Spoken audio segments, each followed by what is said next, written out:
Okay, so today we're going to be reviewing the Abomination Wing. The Abomination Wing in Naxx is interesting in that basically the entire wing is you start by doing all of the trash. So like you do just a metric fuck ton of trash, and then you get to the boss, like the first boss, and then from there on it's pretty much just all the bosses. So it goes, you do all the trash, and then all the bosses. With only one small exception, after Patchwork there's a few more trash pulls, but nothing much. For the most part it's just trash, and then bosses just like ping, ping, ping, ping, ping. You just get all the bosses all back to back to back, which makes it kind of fun, in my opinion. The Abomination Wing, since I'm doing these guides in order of difficulty, I would say is the third or the second most difficult wing in Naxx, or I guess the third easiest. I'd say only easier than the Death Knight wing, which of course we'll go over next stream. And it's also unique in that it has 4 bosses instead of 3. Every single other wing in Naxx, or at least of the first 4 wings, have 3 bosses. Abomination Wing has a bonus boss in that it has 4. So it's kind of nice, and I guess that you get like the most juiciest loot out of this wing. Oh, because you get the most. Oh, cool. Wow. So, without further ado, let's give this a start. So, just like the previous VODs, by the way, this is going to be the run that I did on Retail Vanilla. That was about, at this point, 2.5 years ago, plus a lot more time because this was back in Retail Vanilla.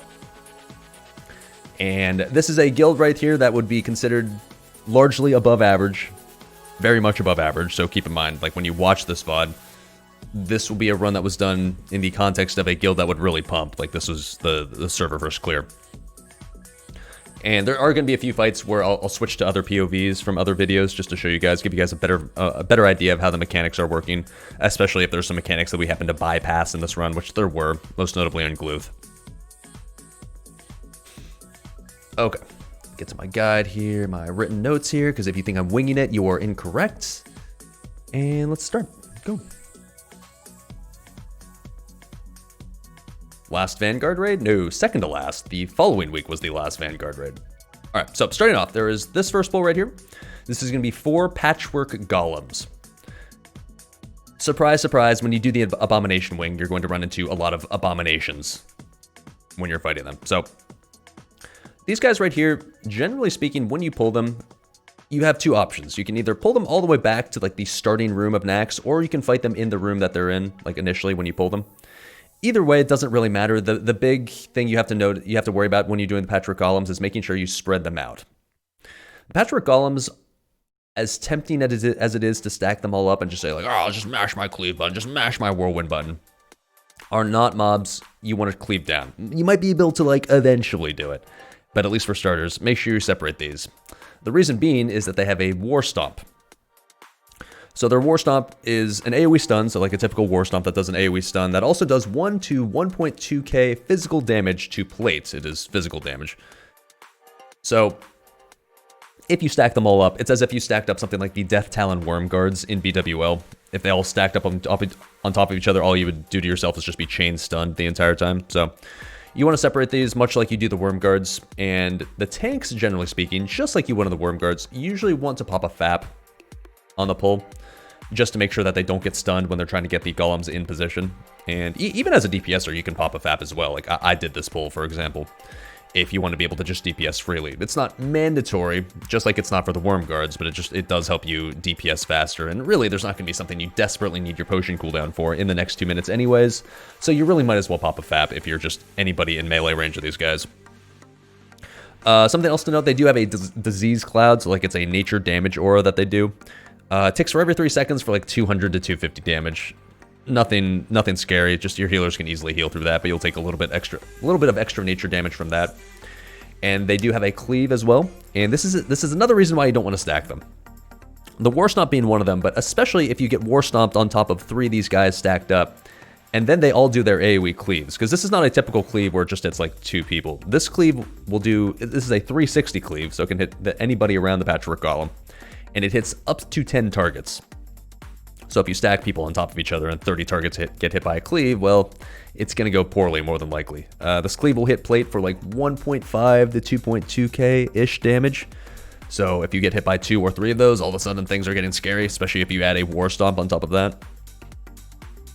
And then the final thing they have is an Execute. So it's just like a Warrior Execute. So they only cast it on their main threat target. So just make sure your main tank, or whoever's tanking the specific Patchwork Golem, doesn't get below 20%. Otherwise, they'll probably just insta-die because they get executed by the Golem. So, like I said, not advisable to stack these. I would recommend either tanking them in this room right here, so the first room of Naxx, and just spreading them out in here, or you can just tank them in the room that they're in, as long as they're spread out. And as a melee, I wouldn't recommend going into attack until they are spread out. So something you can do is you can use hunters to anchor the pull. So you can use hunter anchors to essentially, when the pull is made, use hunters to take them in opposite directions before they actually reach the raid, just to make it easier on the main tanks to position and to spread them out quicker. So in this run, we went with the strategy of just have the tanks pull and just pull them around the corner. The tanks fapped, so they could easily position. I honestly went in a little bit earlier here than I should have, but I made it out in relative safety. As long as you position them correctly, they're not hard to kill. It's not like particularly difficult. I mean, frankly, none of the trash in the A-bomb wing is that difficult, as long as you handle it properly. There's not gonna be any trash that like hits so hard that like people are just getting one shot out of nowhere. It's definitely nowhere near the levels of post-Twin M's trash, that's for sure. Okay, cool. Next pull is going to be a Bile Retcher, and this will generally speaking just be a single pull where you're just pulling one of these. Bile Retcher, another form of an abomination, obviously. And as their name would imply, they've got quite a few like bile or nature poison aspects to them. You can see that on pull, he did this acid spit thing right here. So he's like spitting a bunch of poison acid, whatever, at the main tank there. That would be his Bile Vomit ability. So that is a frontal cone ability. So basically anybody standing in front of the Bile Retcher is going to eat this. And it does a bunch of damage up front, so it's kind of like a Cone of Cold, but a poison version of it. So it's going to do 1750 to 2250 nature damage when you take this this frontal cone here. And it will also apply a dot that does an additional 250 nature damage for every 3 seconds. And I guess for what it's worth, that same debuff will also reduce your NR by 25. Oh no. Keep in mind, it is a physical debuff when you take this, so it cannot be dispelled by healers, and it can stack. So if a main tank is tanking a Bile Retcher here, he'll eventually take a ton of stacks, and I guess eventually get to the point where maybe the dot, in theory, could be a lot of damage, but in reality, these will die fast enough to the point where we're not actually worried about getting to a high amount of stacks. It would have been much scarier back in 2005. Is there infinite range? No, it's like probably like a 15-yard range or something like that. Very similar to, like I said, like a Cone of Cold. So all you want to do on these guys as a tank is just make sure it faces away from the raid. As long as only the tank is getting hit by the Bile Vomit here, you'll be fine. They do have one other notable mechanic. I don't think it's going to happen on this pull, but the good news is there's more Bile Retchers later on. But they have what's called the Bile Retcher Slam. And that ability is an AoE knockup that basically hits everybody in melee range of the Bile Retcher. And it's going to deal a little bit of physical damage, so about like 250 physical damage. But more notably, is going to knock everybody straight up into the air.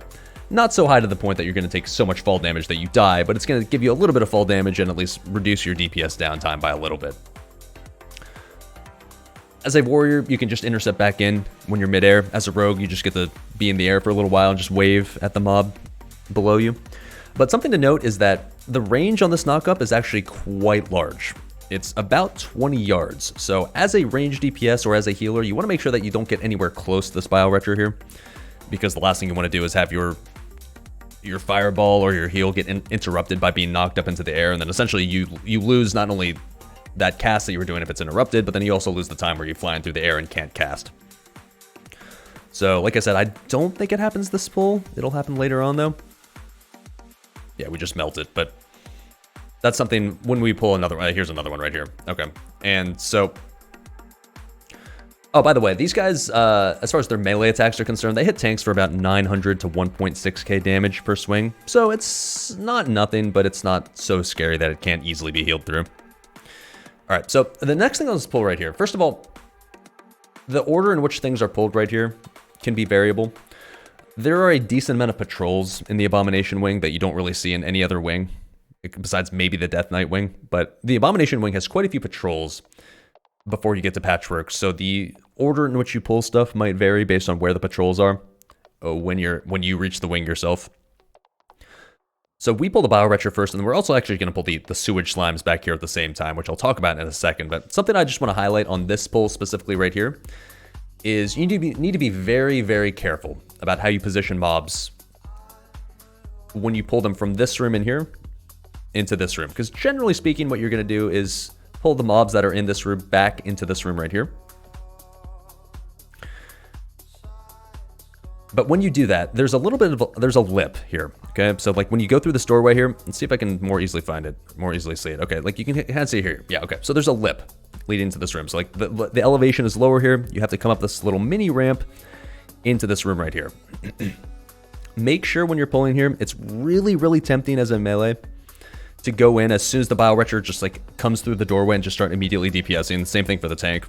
Just be very careful not to actually to DPS, and especially don't tank it until it's over this lip, because if you tank it down here at the bottom of this little mini ramp, you're going to be LOSing your healers, and that I don't know how many times I've seen a main tank or a DPS get dropped because they started DPSing the Bioretcher down here. All the healers are back here over on this side of the room, and you die, never got a heal. It's like, well, yeah, dude, you were standing below the ramp and you were LOSing. So just make sure, like I said, you're standing in a spot where it's up here.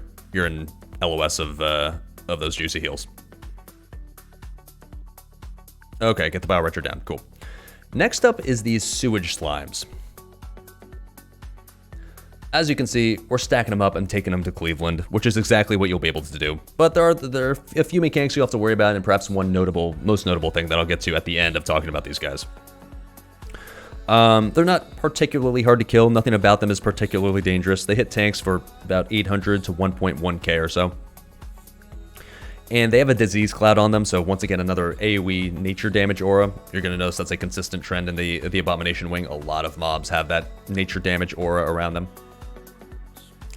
And this aura, it doesn't hit particularly hard. It hits for about 250 to 350 damage every 1.6 seconds. That is an exact time. Weirdly enough, on the PTR, it was every 1.6 seconds. Okay. And that's it. That's all they have. They're laughably easy, so just stack them up and cleave them down. Even the shittiest of lowest tier dad guilds will just be able to stack these up and cleave. There's no reason, even if they have a nature damage aura technically, to split these up. So you do exactly what we're doing here. Now, perhaps the most notable thing about the Sewage Slimes have nothing to do with their mechanics themselves. It's that they will respawn relatively quickly. I don't think I'm going to get a good view of it here, but as you come through this room, it's kind of interesting because it has almost like a sort of RP aspect to it. Let me skip ahead here. Go past this pack. Okay, it's going to be hard to tell, but you know what? I think this is a good time to bring up Juicy Onslaught Secrets. No one tell Faye. Okay, we're going to look at the run that we were doing from the classic BTR, and I'll show you what I'm talking about with these Sewage Slimes. Now, the Sewage Slimes, the reason I said they respawn relatively quickly, it's not just like they all of a sudden reappear again out of nowhere for no reason. There's a bit of an RP aspect to it in which Grobulus is actually going to come up to the platform that's above in this room. Grobulus being the second boss of this wing. And he's actually going to be the ones to respawn the slimes. Let's see if, can I get back to the point where he actually does that? I know I watched him at some point. Okay, here we go, perfect. So, you're going to see Grobulus, he's standing up here. And what happens is, he's got a patrol in his own room that you eventually reach later on in the instance, but at this beginning part, this is the end of Grobulus's patrol, and for what it's worth, by the way, this little pipe here leads to this little tunnel up here. It's kind of hard to see with Johnny B standing in the way, but this little pipe here is actually what leads to Gluth up here. So you'll get to this point eventually, but what Grobulus does is after you've killed those Sewage Slimes, if you've killed them, he's going to respawn them by almost like belching them out or burping them out, so you can see pew, pew, pew, and you get 3 new Sewage Slimes. So all this means is that if you wipe later on in this wing, you're going to have to deal with the fact that these have respawned, and so you're just going to have to kill them again. So generally speaking, if you can't really run back in the A-Bomb wing if you wipe later on basically any of the bosses. either you get rezzed or you get summoned, or you have to have the entire raid come back and fight again, because you're gonna have to kill these sewage slimes as well as some slimes later on. They come from his toxin injector. Yeah, sure, whatever, bud. So that's the only thing to keep in mind, really, with those sewage slimes. Okay. Next pull after these sewage slimes is another set of patchwork golems as well as a bioretcher. So this is kind of a combination pull of the previous types of mobs we already fought. You're going to get one bioretcher, and then in addition to that, 2 patchwork golems. So these are the same mobs, patchwork golems, the same ones that will war stomp, same ones that you want to make sure you separate because you don't want to get war stomped and cleaved at the same time. And the bioretcher, the same one that does the bile vomit ability. Say that one 10 times fast. And has the knockup. So generally speaking, you want to prio the bioretcher first, just because A, he has less HP, and B, the knockup can be quite annoying if you're trying to get in range of these patchwork golems that are separated out. So go in on this one first. So there we go. You can see, there we go. We finally got a knockup right here. So that's what it does. It's not like an excessive knockup, but it's enough to the point to be annoying. And you can see the range of it is quite large. Like I get knocked up over here, even though the bioretcher is still standing over here. So as a ranged, ideally you don't want to take that, especially since it is physical damage, so you're not going to be able to mitigate it as much. Okay, and then you nuke down the patchwork golems. Cool.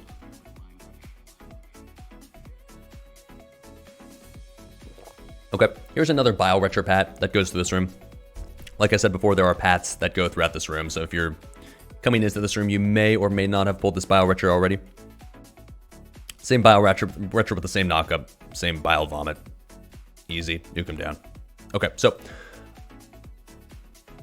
on Classic, you're not going to be able to skip this next pack that you can see here. To the right side, I don't believe. So these guys over here, these are another 4 patchwork golems, the same guys that do the war stomp, the same guys that do the AoE cleaves. On this server, their aggro radius was small enough to the point where you could just wrap yourself around this corner right here and skip them. That is not the case on the Classic PTR at least, so you will need to pull these guys and kill them. Same deal, just separate them out, do them one by one. Okay. This next room right here is going to be the Embalming Slime Room. Now, we're not actually going to pay too much close attention to this VOD because on this retail server right here that we were doing this run on, these embalming slimes were skippable. So we're going to once again refer back to the A-Bomb Wing PTR footage and show you what's actually going to happen here on Classic, because on Classic they will very much not be skippable for a couple of reasons. First things first, here's that bioretcher pat that I was talking about coming through this door. He goes all the way into this next room, so just be careful on these pats here in general. Because you have to kill this 4-pack right here of bioretchers, it's going to mean that you have to be sensitive to where the pat is, because while the one bioretcher isn't all that dangerous, if you pull this while you're already fighting 4 patchwork golems and he starts just doing his bile vomit all over the place, it can get dangerous. So just make sure that you're cognizant of the fact that he's going to be patting around like basically in just a circular direction in this room. If you see him coming through this doorway, maybe wait before you pull the patchwork golems like we do right here.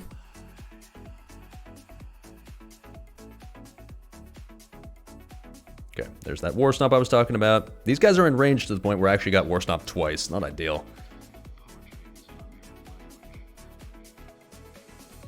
Can you skip those 3 on the right? Yes, you can. Those are skippable. So you're referring to the guys that are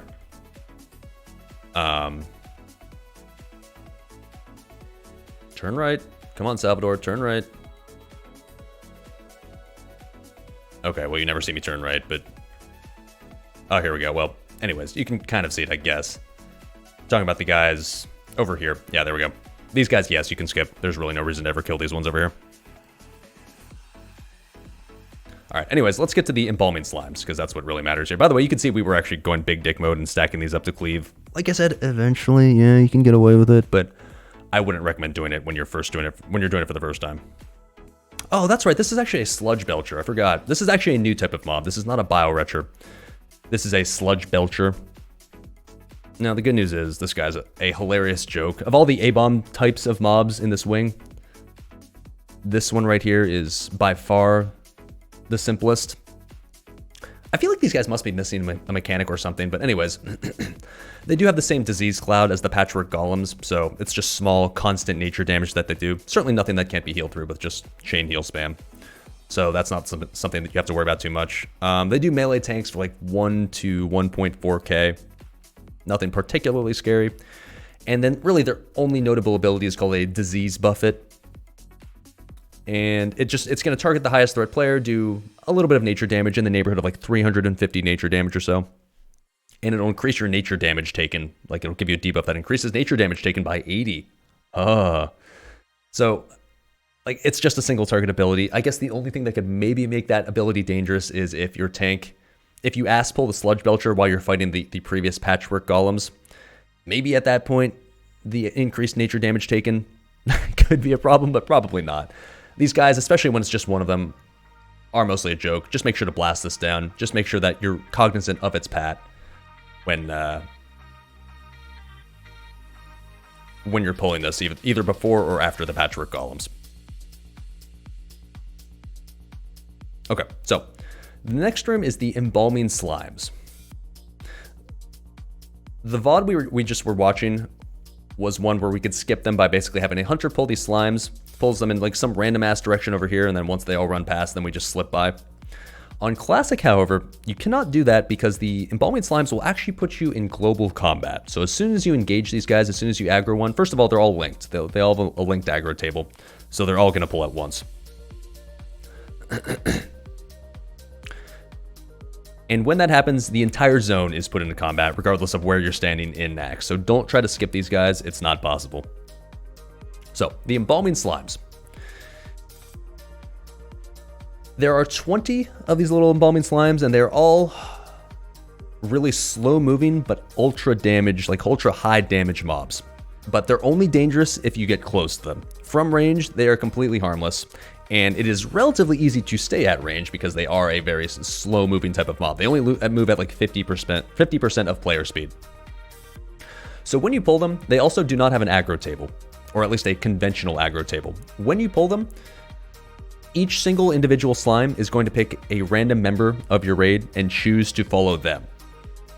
And I don't believe that random target ever changes. They're just like, they just pick one person, and just like, yeah, fuck this person in particular. Let's just follow this guy and see what happens. So when you pull these, you're going to want to make sure that the entire raid is clumped up all in the same area, because you don't want your raid standing in a million different directions, because that means that the Embalming Slimes will go in a million different directions. You want to make sure that the raid stays clumped up, which means that these slimes remain clumped up in a nice, neat little ball. So why do you want to do that? They have an aura, a nature damage aura around them called the Embalming Cloud. Now, up to this point, a nature damage aura around mobs in this wing haven't been that scary. This has just been like, a little extra nature damage that's going to tickle you. This Embalming Cloud will not just tickle you. This one will fucking slap. It has an 8-yard range, so if you get anywhere within 8 yards of any of these Embalming Slimes, you're going to start taking a ton of nature damage. And this aura ticks every 1 second for 3.5 to 4k damage. So realistically, you can only take about 1 tick until you're dead. So, gotta be careful. And because of that aura there, you have to make sure that you attack these. Basically, you're gonna AoE these guys down from range. That's the way to kill them. Because they move so slowly, it's not hard to outrun them. It just means that you're going to have to start spamming. Mages can spam Blizzard or even Flame Strike. Warlocks can use Rain of Fire. As a melee, you can do something like Toss Dynamite. That's about it. These are considered to be undead, so technically, yes, you can Holy Water them, but you got to be very careful if you're going to Holy Water, because they, to get in range to Holy Water, you'll probably get in range of the nature damage aura. So you can only like run in real quick, Holy Water and run out. I'd do it here just to test it. I get away with it, but you can see I'm going to run in Holy Water and take some damage here. Actually, no, I got away with it. I guess I didn't. I got greedy later on, I think. But so yeah, you can get away with a quickie Holy Water because they are considered undead for some reason.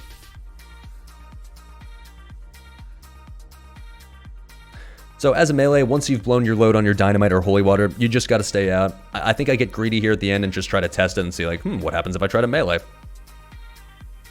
The answer is that was 1 tick right there, and that did about half my health with the PTR buff. So realistically, on this pack right here, especially as a melee, don't get greedy here. you kill these guys from range with AoE spells, and you want to make sure it stays that way. If you're a melee, don't get greedy. Even if there's only like 2 left alive, don't run in and try to like, oh, let me just get a quick whirlwind off right here. Because you can see right there, even 1 tick did almost half my health. So if you take 2 ticks, if you take a tick from 2 at once, you're probably just dead. And then even if you're a caster, don't get greedy with something like a blizzard. I've seen casters in the past, they'll just stand there like, oh, hold on, my blizzard has a couple of ticks left. Let me let those 2 go off, and then I'll move out of the way and run further back. Like, and then they die because the slimes got too close. So just don't get greedy. These are not hard. These are not scary. As long, like I said, as long as you just stay at range the entire time and just kill them from range. Does the aura stack? As in, can you actually get damaged by 2 auras at the same time? Yes, absolutely.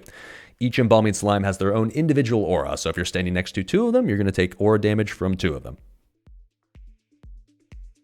Okay. Just like the sewage slimes that Grobula spawned, these also have a relatively quick respawn rate. I don't know the exact time because I didn't check this on the PTR, but it's a relatively quick respawn rate to the point where, once again, if you wipe later on the A-bomb wing and your entire guild has to run back, you will have to deal with these guys again. So this is yet another mechanic that's going to prevent you from just as a solo player, like, ah, shit, I didn't get a res for some reason. I'll just run back and meet you guys later. No. If you run back, if you run back and go back to the start of Naxx and the rest of your raid's already to the point where they're at Grobulus or something, you can get summoned back, but you're not going to be able to just run back and meet the raid because all these slimes will eventually be up again. Okay. That's all for this example for now. We'll come back to that VOD a little bit more a little bit later, but for now, these were some cheeky skips that we were doing. Like I said, not possible in Classic, so please don't bother. This pat right here, we were dumb. You can actually skip that pat. He pats in a circular pattern around this entire little circular room here. So he goes around this way. And so if you enter this room when he's like in this portion of the room, on the outside, you can just run straight past. We tested this on Classic. Yes, it works. You can just run straight past him. We pull him. It's just another sludge belcher, so it's not like it's a scary mob or anything. But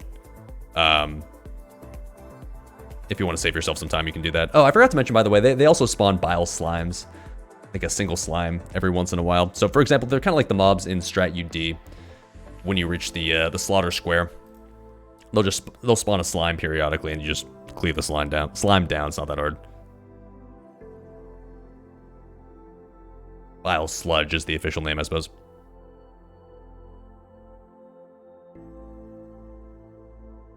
Okay, so this is the Mad Scientist room. This will be the same room in which you're fighting Patchwork.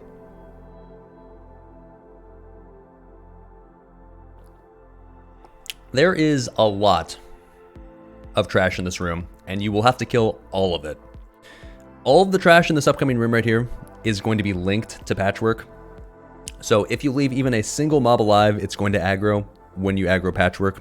So that's going to force you, whether Warcraft Logs wants you to or not, it's going to force you to kill every single trash back in this room, even if technically it looks like it's skippable. Because like I said, it is all in fact linked to Patchwork. One thing notable, yeah, you were talking about the jump. There's this little section right here where you can see the green goo here on the floor. If you run through this green goo, it's going to reduce, I believe it reduces your max health by like 50% or something, and it reduces all of your stats by something like 50 or maybe 90%. But it's only a debuff that goes onto you while you're sitting in the slime, so it's not really going to kill you. It's just, it's a stat reduction, and what it does is when it reduces your max health by 50%, when you get out of the slime, that means you'll be at 50% health because like all of a sudden your health pool is really low, and now it's high again, so you're missing a chunk of health, as if you took off all of your gear and put it back on. So the good news is it is possible to jump over it, but you gotta use your parkour skills to make sure that you jump over the slime and don't take damage. I mean, if you do take damage, it's not the end of the world, but if you're trying to speedrun, for example, not the best idea to bring yourself down to 50% health like some of these. Actually, looks like everybody made the jump here. Oh, no, Thorcus missed it. You hate to see it. There's also another trench of green slime right here that you'll have to jump across eventually as well. This one's a bit wider, so this one's a bit tougher to make the jump. This one you can't make with absolute reliability all the time, but ideally you do it as well.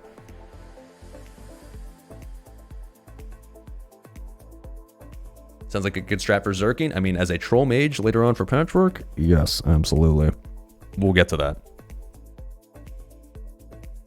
Okay, so this room right here has a whole bunch of different packs. A lot of them are, once again, the same abomination mobs that we fought earlier on. And then there's also going to be a new type of pack called the Mad Scientist packs. This room also has a bunch of pats of the same old bio-retchers that we were talking about before. This is another room where you're going to have to deal with pats. And be careful when dealing with pats because they do everything social aggro's here. So if you pull one of these guys when it's next to this pack right here, it'll social aggro everything. Okay, so another sludge belcher. Nuke the slime, cool. All right. This is another pack of the patchwork golems, the same as the first pull of the wing, so the guys that war stomp. Same sort of thing here. Just make sure you fap. I don't know why I fapped on that previous pull.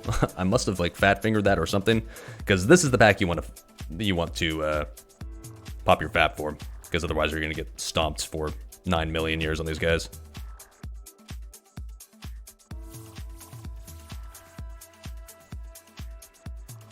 We decided to go big dick mode, and we did stack these guys up. And like I said, yeah, you can eventually get to the point where I would never stack all 4. But you could stack like 2 and 2 if you wanted to, especially if you're fapped. The AoE cleave, while it's scary, is not so scary to the point where your healers can't just like pump heals through. But you just have to be careful if you do it. Okay, get the retro down. So you can see we were going for the strategy of pulling all the pats first, which is honestly something I'd probably recommend for other players, for other guilds as well, doing this for the first time. Before you go into these static packs right here, like the Mad Scientist packs, try your best to pull as many pats as possible when they're in a safe spot before you start doing them. Because once you're in this area and you're kind of committed to fighting the Mad Scientist packs, it's going to be pretty difficult to have to handle a random pat that's incoming to you if you don't have to. So we get this pat. I think we're going to pull this pat over there as well once it gets into a safe spot. Nuke down the Bio-Retcher. Cool. Wait for the next Bio-Retcher pat. All right, so we're going to jump across this canal right here. Oh, I missed it. You hate to see it. So I go down to like half health. And so do a lot of people. It's technically possible to make this jump, but it's difficult. You have to time it like just right. Once again, not the end of the world if you actually end up dipping in there. It's just it takes a little bit to heal back up. You can blink the gap. Yes, that is possible. The only danger in blinking the gap is you don't want to blink so far to the point that you aggro this pack over here. So if you're a mage, you're going to have to position yourself properly to blink past here. For the first time ever doing this, I wouldn't recommend it just because first of all, like I said, it's not a disaster if you dip in the slime. All it means is it takes you to half health and you have to drink or bandage or whatever. Because if you blink too far and aggro this pack, then that's even worse, I'd say. Yes, I suppose you can levitate over it, that is true. Alright, so next up is going to be the Mad Scientist packs. Oh baby, I love doing these packs. These are so much fun right here, especially as a caster. Hopefully you guys out there have been farming your holy waters, because the holy water is really going to shine on these packs, because these are just pure on, just dead set AoE packs that exist in this raid. Of all the trash packs in Naxx, this is the time to AoE. And there's, I think, 6 of these packs in total, so you get to just AoE your balls off for 6 packs. So, these packs are going to have 3 types of mobs. Sort of technically 4, but we'll start with 3. You've got 1 living monstrosity, which is the big scary white looking guy right here. Okay. You've got 5 surgical assistants. They're going to be like the little tiny guys. And then you've got 3 mad scientists, the sort of medium, undead, forsaken looking sort of guys. So let's just watch one of these pulls first. Yes, for mages, amazing spot for ZG AE trinket, or for MQG if you want to spam Flame Strike and just MQG Flame Strike them. Also quite juicy.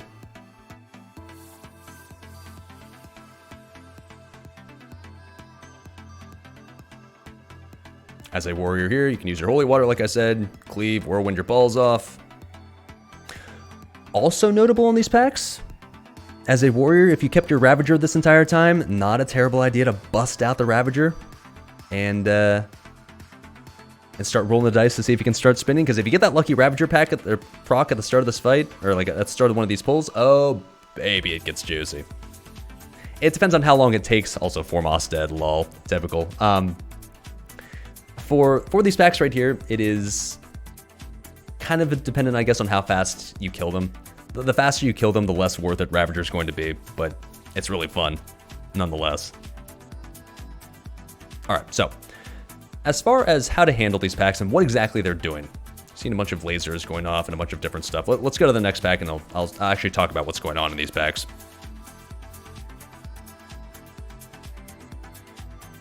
Okay. Does Ravager have any interaction with Wind Fury? It does not, as far as I know.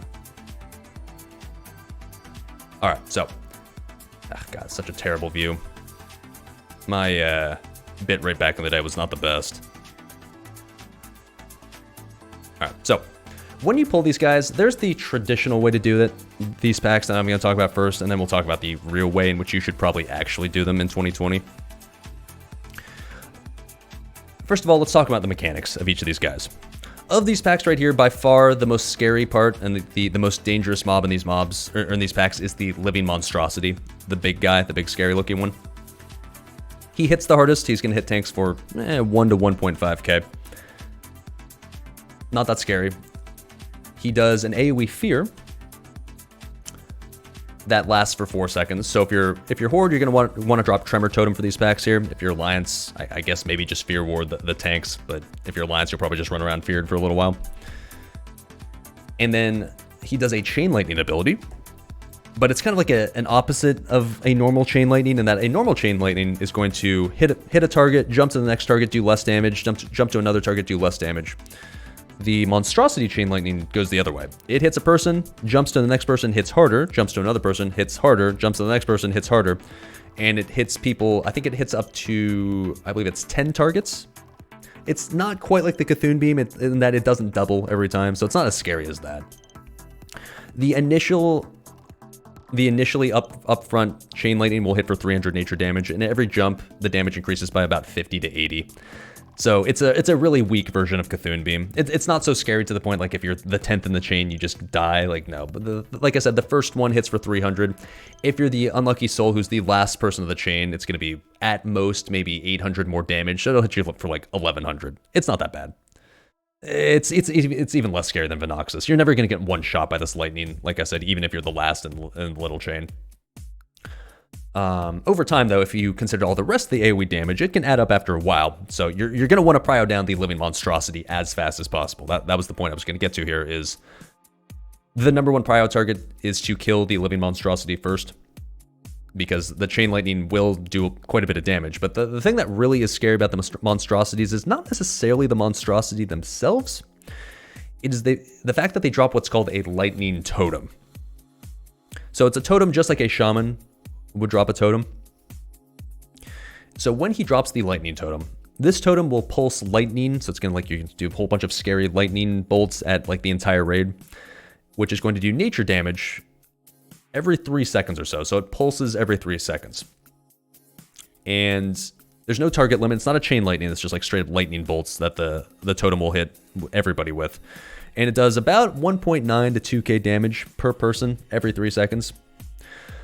On private servers, these lightning totems were scary as fuck, because as soon as the lightning totem was dropped, it immediately started pulsing just right away every single time. And it did it much more frequently than it did on Classic. So you're going to see us separate the Living Monstrosity from the rest of these mobs here for a reason. It's because we try to prio down the Monstrosity as soon as possible, and if a lightning totem gets dropped, we want to make sure that it's easy to target and we just kill it immediately. Because on private servers, the lightning totems were very scary and a very raid wipeable type of mechanic if you just ignored it, even just for a few seconds. On Classic, however, it is definitely not as scary. It's much more forgiving on Classic in that when he drops the totem, it doesn't start pulsing until 3 seconds later.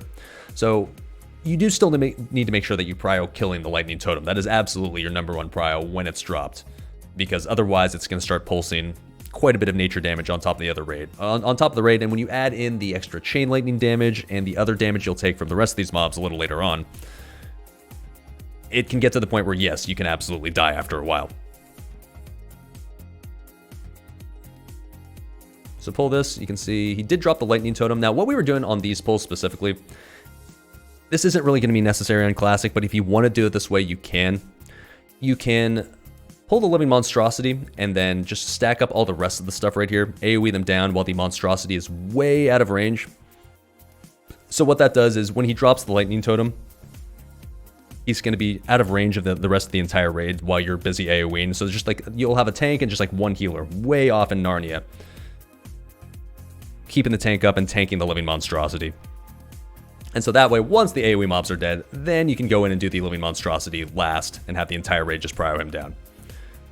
It was kind of hard to see, but there was a lightning totem that he dropped there. Wait for it, wait for it. What a shitty dynamite. Alright, so that was the lightning totem over there. It's behind my raid frames, but this is why we did it this way. So that way you can just have him drop the lightning totem way off at range. Okay, so in reality, is it necessary to do it this way? Is it necessary to do it in a way where you have to really, really play around the lightning totem? Not really. In Classic, like I said, where the totems pulse a lot less frequently and will not pulse nearly as fast as they did on private servers, when they're initially dropped, that is, you can probably just pull the monstrosity with the rest of the mad scientist and the surgical assistants, stack them all up, and just blast the monstrosity down with everything else. If you're doing these for the first time and you're struggling with these packs, then at that point you could try to separate the monstrosity and either prio him first or prio him last. But I would wager that the vast majority of guilds out there are just going to be able to pull the monstrosity, have them all in a clump, and just blast down the monstrosity. You will still have to worry about the lightning totem when he drops it. So if you do have the monstrosity clumped up, if you see a lightning totem get dropped, you have to be on the ball and actually switch to that lightning totem, because it should persist even after the monstrosity dies. As long as your melee know how to properly target a totem when it's dropped, though, then at that point I would just say, alright, just stack him up and AoE him down.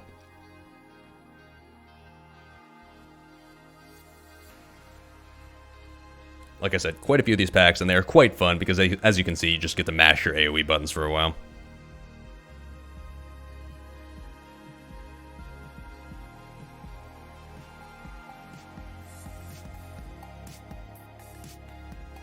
Come on, come on. More annoying paths that I was talking about earlier here. Okay. This is just another Bile Retcher. Same one of those mobs that we fought at the start. So, Bile Vomit, the knockup, you'll have to deal with. No new trash mobs, really, from this point onwards. You've already seen all... Well, technically, there's one more type of trash mob later on, but you've, for the most part, seen everything you're already going to see. Okay. Now, one thing I haven't gone over yet, so I'll touch on this briefly, even if it's, frankly, not that scary overall, is the abilities of the Mad Scientists and the Surgical Assistants. The Mad Scientists, like I said, there are 3 of them, so these packs have 9 mobs in total. 3 Mad Scientists, 5 surgical... Sorry, wait. Yeah, 9 mobs. 3 Mad Scientists, 5 Surgical Assistants, and 1 Living Monstrosity, right? Yeah. So the Mad Scientists hit like absolute pussies, so they're just going to hit for about 500 to 1,000 damage on a tank, or just on a plate wearer in general. Keep in mind, it's not really necessary to assign tanking assignments to all 8 of these mobs right here, or 9 if you have the monstrosity in here. In reality, it's not really going to be feasible to have every single mob in here get tanked individually just because there's just too many of them. So really what you just want to make sure you do as a warrior is just, if you see one of these guys beating on a caster, you can taunt it, or you can just even just go do single target DPS on it, just to make sure that as a plate wearer, even as a Fury DPSer, you can just face tank these. They don't hit hard enough to the point where you're worried about dying if you're not in D stance and wearing a shield. So try your best to have your melee DPS, or specifically your warrior DPS, spread their DPS out among all these mobs, just to make sure that ideally they get aggro. And then at that point, you can just tank it in Zerker stance with your dual-wield weapons and just DPS like you would normal.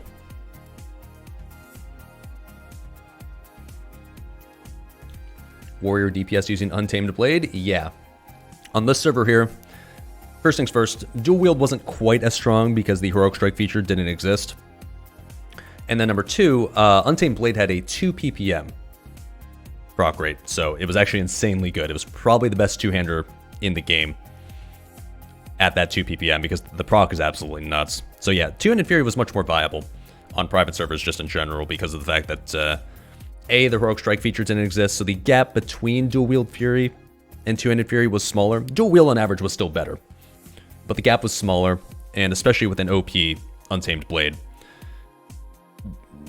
you could absolutely make two-handed Fury with UTB work if you wanted to, and a lot of people did, and pumped with it. Okay, so The Mad Scientists also have a mana burn. It's just a single target mana burn that they cast it about every 2 or so seconds.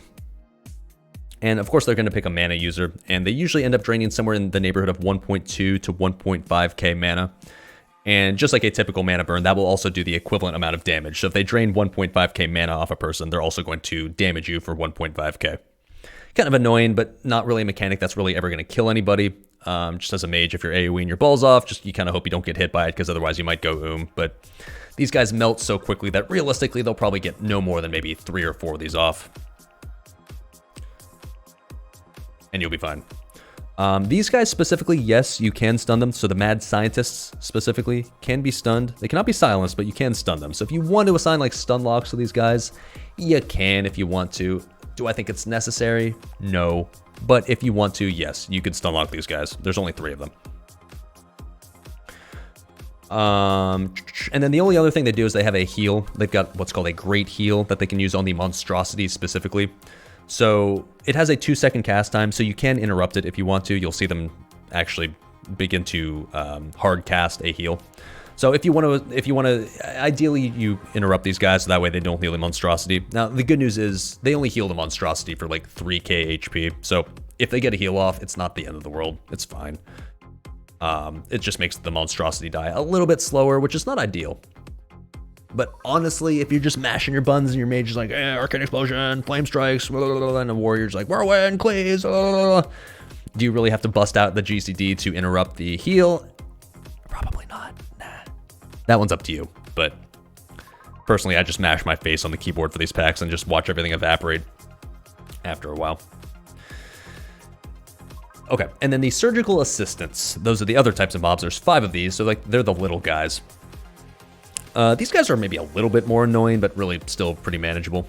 Their melee attacks are absolute peanuts. Once again, just like the Mad Scientists, they're only going to hit plate for 500 to 800 damage or so. And they'll hit cloth for like 1 to 1.4k. The reason I mentioned cloth is because chances are if you're a mage AoEing on these packs, there's a good chance at some point you're going to get aggro on the Surgical Assistants by AoEing your balls off. And so as long as healers are chain healing hard, you can probably even kind of face tank these as a clothy. It's not ideal, but as long as healers aren't just completely asleep at the wheel, if you rip thread on one of these assistants, it's not the end of the world, even as a cloth wearer. But still, ideally, like I said earlier, if you want to try to have your warriors split their DPS up to the point where DPS warriors can just face tank these instead, because it's certainly still better to have a DPS warrior face tank these than it is to have a clothy face tank them. What's up, Dre? And you are in this video. Wow, you're famous. Oh my god, there he is. The god himself. And so what these guys do is a Mind Flay. It's not like your typical Mind Flay as a priest where it's just like one Mind Flay on one target. They've kind of got an OP Mind Flay.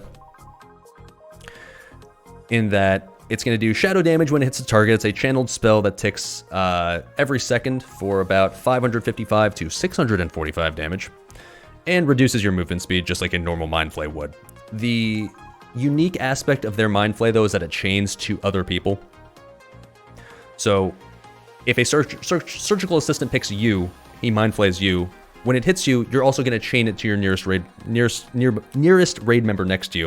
It chains to them, and then it can chain to another person after that, and another person after that. It will chain to 3 additional targets after its initial target. So that's why you see all these laser beams going in every which direction here when doing these packs, because each surgical assistant will cast a Mind Flay, and each one of those 5 Mind Flays will chain to an additional 3 players. Now, they don't tick for so much damage that everybody's just going to get like insta-chunked. Chain heal spam is certainly enough to keep up with it, but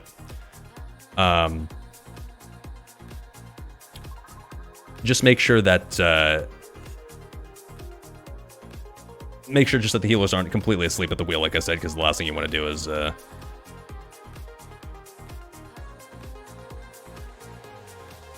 is have people die to these packs, because these packs are really fun. It just really sucks if you have to die because like, oh well, I was as a healer I was too busy pressing Holy Nova and somebody died. Don't do that. Why is the warrior named Lelaine always dead? That's a good question, dude. I wonder the exact same thing. He seems to follow up that trend even in Classic. You pop on a Calamity speedrun like, oh, Lelaine's dead again. Oh well. Just kidding, sort of. What's up, Z-Man Carl? Coming in hot with that tier 1 sub. Appreciate it, dude. 8 months, damn, time does fly. Your sub, as always, will go directly to the Hot Pockets and Doritos Fund.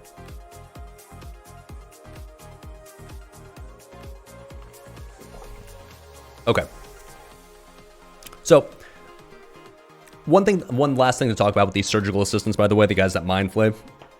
Those ones are not stunnable. You cannot stun the assistants, and you cannot silence or interrupt the Mind Flay at all. So, once they start casting the Mind Flay, literally the only way to stop them from Mind Flaying is just to kill them. The good news is, it's not hard to kill them, but just keep in mind, don't bother wasting GCDs on trying to interrupt them because it's not going to work. Just nuke them down. Mash your AoE buttons, like I said. Oh, we got Harbinger of Doom. Wow, very exciting. There it is. One really cool thing about Naxx trash drops is that it's got like the same DPS as boss drops. So like the base DPS of something like a Castigator or Hatchet of Sundered Bone is about 65. And Harbinger of Doom, a trash drop. Traditionally, if you get a trash drop, its base DPS, if it's like a weapon, and just its item level in general, is going to be a lot lower for trash drops compared to boss drops. But Naxx is unique in that all the trash drops are basically the same quality as boss drops, which is kind of nice.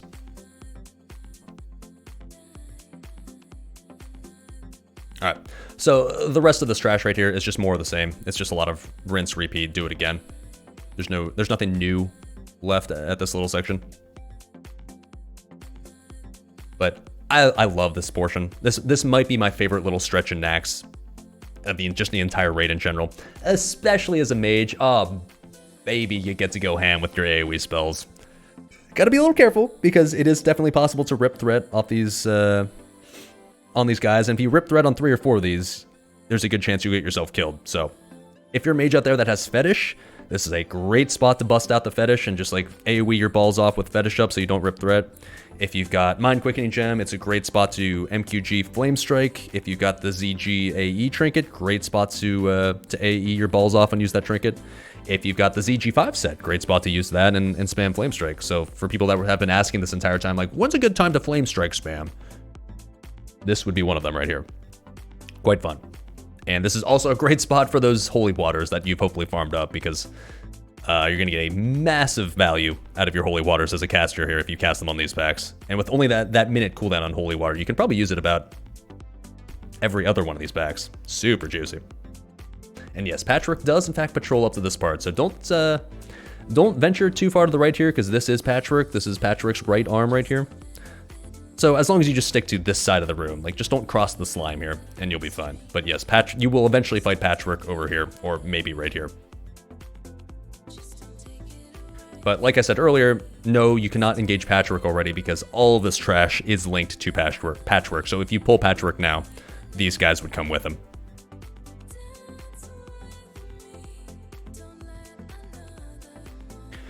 For speedruns, Patchwork is going to be kind of annoying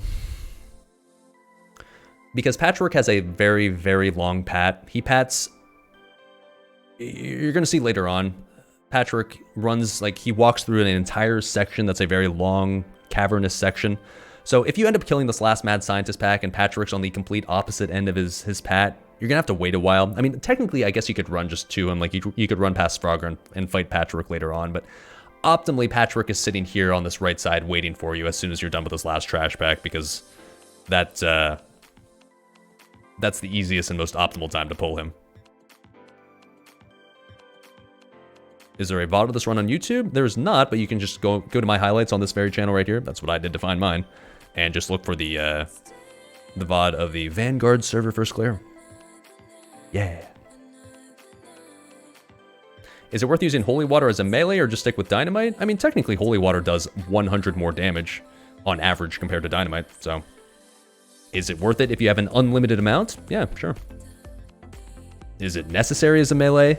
Not really. Dynamite's what I'd call good enough, but it certainly doesn't hurt. All right, now, time for Patchwork. As you can see, ya boy was a Patchwork soaker for this. Hateful soaker for Patchwork, so we put on the full-on beefy boy massive mitigation set. We got the 8 of 8 tier 2 on, we got the stylings on, we got the Medallion of the Steadfast Might on, we got the Elementium Threaded Cloak on, we got the heavy Dark Iron Ring, all the fucking all the ultra mitigation pieces. And for good reason. If there was ever a time, even in 2020, where gear like this is still relevant, it's going to be right now. Because Patchwork actually does require that you just stack a shit ton of HP. And yes, I did have Malistar's Defender on. This character, keep in mind, I didn't play this character for most of its lifetime. The best shield this character ever got was a Malistar's Defender. It never got anything better than that, so... I mean, Malistar's, yeah, it seems like a meme on a warrior, but it does have a shit ton of base block value, and it does have just a lot of base armor, right? It's just it's a drop off of rag, so like a shield that drops off of rag is going to have a pretty good base armor, even if it was intended for casters. You still have Malistars here in the main tank. That's not ideal, but yeah, I mean, it works. Isn't like 2.5 better than tier 2? For pure mitigation purposes, no. Tier 2 on average actually does have more stam on it. And I'm not going to say that TPS doesn't matter at all on Patchwork. It didn't on this server, which is why I went so mitigation heavy, because literally your threat didn't matter. It was all having to do with your health. On Classic, that's not going to be the case as much, and I'm going to get to that in a second. So you probably don't want to gear quite like this. You don't want to go quite as dad boomer setup as I did here. I'll talk about the difference here in a second. 2.5 has a lot of agi that meets dodge, I suppose, sure.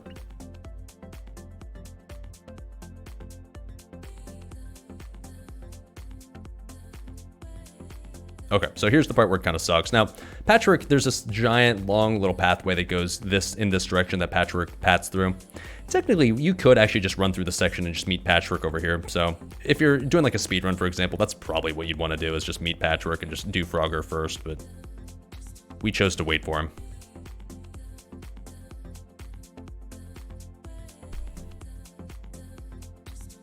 All right, here he is. Now, Patchwork just looks like your run-of-the-mill abomination, but it is safe to say he hits a little bit harder than your typical abomination. All right, so first things first, you have two options as far as where you fight Patchwork, two traditional places. He stops right here. You can either choose to fight him where he stands, where he is, so basically you will start with the entire raid standing over here, and then the raid can either pull him backwards and he runs this way, or you just run into him and you just fight him right here. Or what we're going to do right here is we're going to pull him from this spot across the slime to the raid here. It kind of depends on where the Patchwork Pat is when he comes in.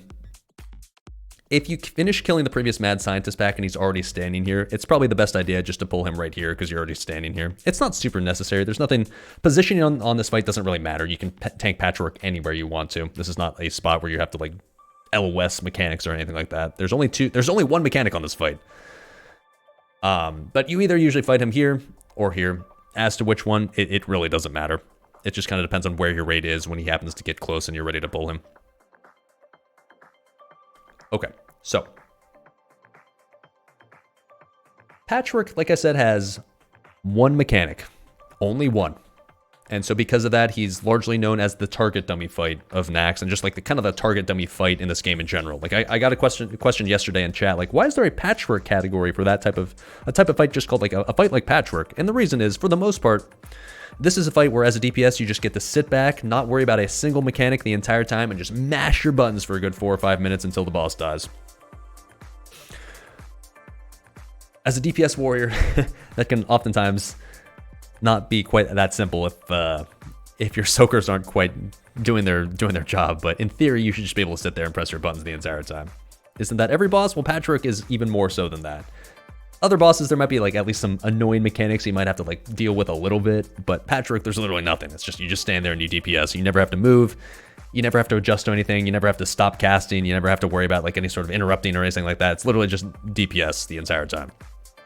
Okay, so Patchwork has 4 million HP, and there are no damage bonuses on this fight. There's no like special gimmick like Lilitham where like, oh, you get a shit ton of crit. So that 4 million HP is a legit 4 million HP. I think of all of the bosses in this game, Patchwork actually has the most HP of any boss where it's just like there's no damage, extra damage gimmicks. So Patchwork is going to take a while to kill. Certainly by Classic standards, this will be one of the longest boss fights in the game. And keep in mind, when I say longest, we're talking about like 4 or 5 minutes, but still, a 4 or 5 minute fight, kind of unheard of up to this point in Classic, right? So the thing about Patchwork is just he's going to do a shit ton of physical damage. We'll get to the hatefuls in a second. But just the melees on the tank will fucking slap. Patchwork will melee your tank for about 1.6 to 2.1k per auto, and he attacks extremely quickly. Generally speaking, he's going to attack about every 0.8 seconds, like 0.8 seconds to a second or so. You guys are saying twin Emps? I guarantee you, your Patchwork kill time is going to be longer than your twin Emps kill time. So right now, if you kill twin Emps in 5 minutes, your Patchwork is probably going to take 6 or 7 minutes. Patchwork is a longer fight, he just has more HP. So you guys are like, oh, well, twin Emps takes that long. Like, your Patchwork will take longer. Patchwork has 4 million HP. It's not a small amount of HP, so that'll be your sort of gauge as to how long this fight's gonna take. Now, keep in mind, he does have an enrage timer of 7 minutes. Even the shittiest of dad guilds should really never reach the enrage timer. You can't do a 10-minute Patchwork. It has to be under 7 minutes, otherwise he enrages and kills everybody. So the good news is for twin Emps guilds that are taking 6 minutes right now to kill twin Emps, chances are the reason you're having to hold back right now is maybe because of threat, in which case you're going to be less worried about that on Patchwork, because generally speaking, threat isn't a huge issue on Patchwork, although I'll get to in a second why it actually kind of is, at least at the start. Okay, so the one and only mechanic you have to worry about on this fight is going to be the Hateful Strike. This is the one that everybody talks about when it comes to Patchwork. Like, oh, what do I do on Hateful Strike? How does it work? What's the, like, how do you gear for this? Why do you soak it? Like, who does it hit? Okay, so Hateful Strike. Hateful Strike is a special ability that Patchwork does that will not hit the main tank. It's going to hit the soakers. Hateful Strike is a physical attack, a special physical attack that he does on non-main tanks. So basically anybody who isn't the top threat target, that will hit for 22 to 29,000 damage if unmitigated. So if you go up to Patchwork with 0 armor and you just get slapped by a Hateful, you're going to get hit for 22 to 29k. So the good news is you can mitigate that damage through armor or any other conventional means to reduce physical damage. Hence why you see Poggy going with the full-on Dad Gamer full tier 2 full-on mitigation set, because if you run into this guy, you're wearing just like your Fury gear, you're wearing your boots of the Vanguard, and you've got your belt of Never-Ending Agony, and your gloves of Enforcement, and mantle of Wicked Revenge, like, I wear leather in this game because I'm a warrior, and the Sims told me they're the best. Well, you're gonna get slapped. So for this fight, you're most certainly gonna have to gear for high amounts of stamina, which is really the most important thing. You want to make sure if you are a Hateful Soaker in this fight that you have enough HP to survive a Hateful Strike. If you're wearing the proper gear set and a proper amount of armor, and you're using Stone Shield, you're using a shield, the Hateful Strike will in reality hit Soakers wearing the Beefy Boy gear for somewhere between 6.5 to 9k. So a lot, but not enough to the point where it's going to one-shot you, which is kind of the point of how you want to gear on Patchwork. You want to gear heavily enough to the point where you're not going to get one-shot by Hateful, because there's a certain threshold of gear where if you don't have enough, you just die and you're done. GG. Patchwork casts his Hateful Strike on Classic every 1.6 seconds, and that's approximate, but it's approximately every 1.6 seconds. And the good news is, with that 22 to 29k damage, the Hateful Strike cannot crit and it can't crush, so it's always going to do just the standard flat 22 to 29k. Well, unmitigated, but in reality, the standard flat 6.5 to 9k. You're not worried about, like, all of a sudden out of nowhere, like, oh shit, I just got crit by Hateful for 18k, I'm just dead. Because Hateful Strike is a typical physical attack, it can also be mitigated and avoided just like any typical physical attack. So you can dodge it, you can parry it, and the attack can miss. Am I sure about the 1.6 seconds? It was very consistent around that sort of time when I checked our logs from the PTR. So that 1.6 second number comes directly from the Classic PTR, and that's about as reliable as it's going to get. Now, there is variance. It can hit faster, it can hit slower. I'm just saying the average time is about 1.6. Okay, so the big question on everyone's mind: who exactly does it target? How exactly does the Hateful choose who to hit? All right, so on private servers, it was a little simpler, And so therefore, that's why I was fine with going with the maximum beefy mitigation status. On private servers, the only thing that mattered was HP. So when you went into Patchwork, Patchwork will never hit its highest threat target with a Hateful. So like the main tank will never get hit. It was just all about, okay, after the main tank, like after the highest threat target, who has the most HP? It's not the biggest HP pool, by the way. It's not just like, okay, I could potentially have up to 14k if I'm at full health. It's actually how much HP you have at the time. So if you're 50% health and rocking 7k instead of 14k, then you're not going to get hit by a Hateful over another person that's topped up at 10k, if that makes sense. So on private servers, it was always just like you went full on max beefy boy status. The Hateful Strike hits just whoever is in melee range and has the most amount of HP. Doesn't matter where you are on threat. Boom, you'd soak it just like that. Easy. You guys are in chatter just like, there's another thing about it though. Streamer, do you know that there's another thing on Classic? Yes, I know. I'll get to that. I promise. Okay. On Classic, the thing that makes it a little bit more tricky and makes it so that you might not necessarily just want to go with a full-on beefy boy set. Like maybe using Stylines, maybe not the play. Maybe using something like Dark Iron Ring, maybe not the play. Is the fact that on Classic, there is also a threat aspect to the Hateful Strike. Okay, so the Hateful Strike on Classic is going to look at the people in melee range that are 2nd through 4th place on threat. So once again, the Hateful Strike will still not target the main tank ever. So if you're top on threat, you're not worried about being hit by a Hateful. But if you're 2nd place, 3rd place, or 4th place on threat, so basically the top 2 through 4, you will be eligible to be hit by a Hateful Strike.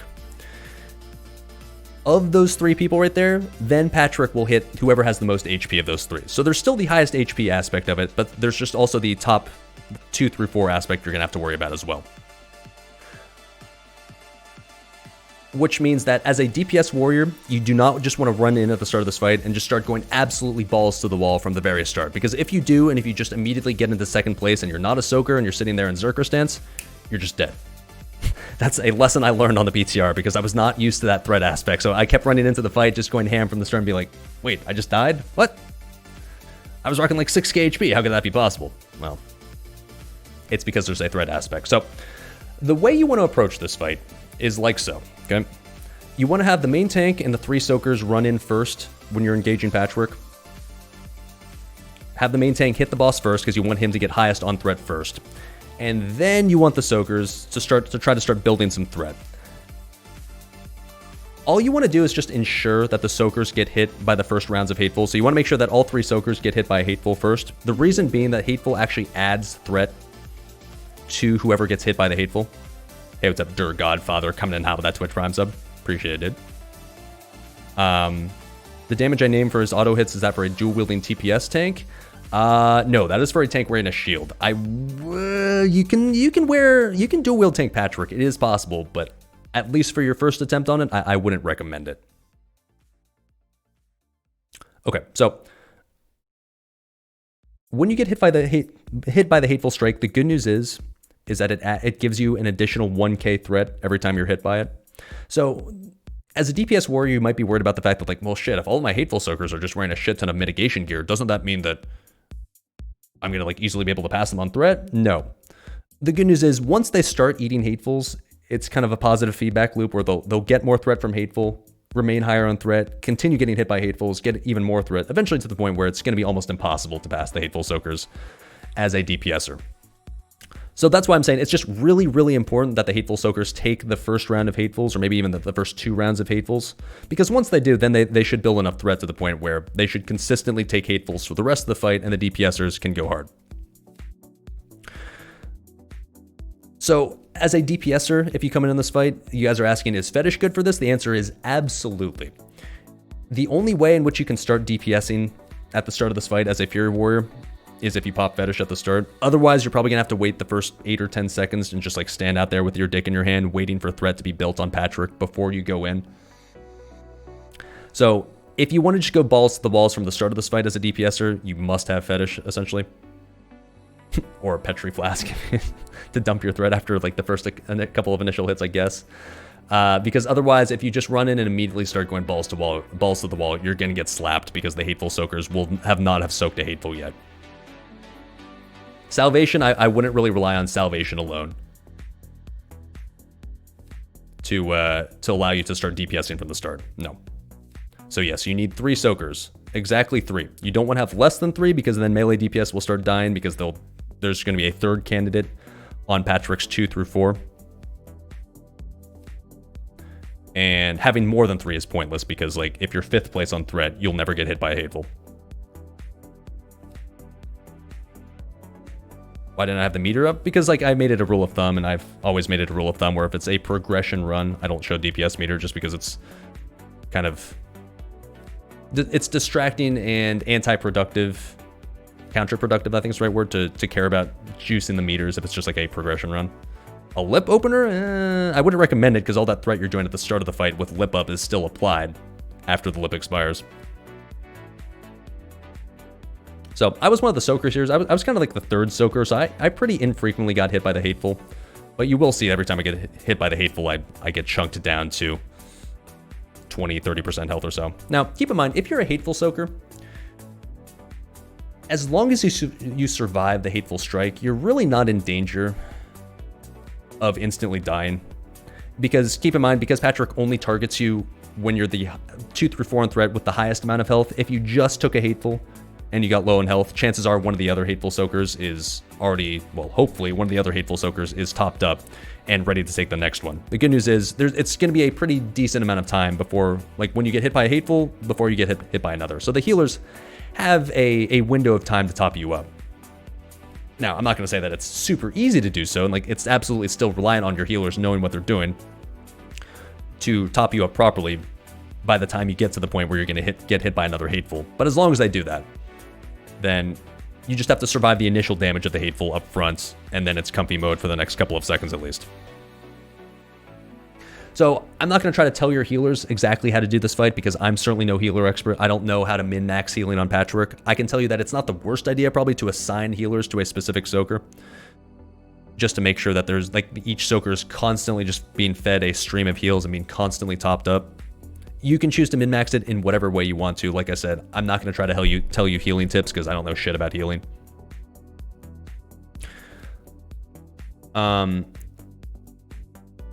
By the way, if you're a melee, this is a large misconception about what you can do in this fight as a melee to keep yourself alive. There's a lot of people that used to, and even nowadays, will try to dip into the slime real quick and get themselves low in health, or even like just stay in the slime permanently. First things first, do not stand in the slime permanently. That is a terrible idea because the slime reduces your overall stats by, I think it's 90% or something. So your strength goes to 10% of what it normally is. If you're trying to DPS this fight, I wouldn't advise you do that.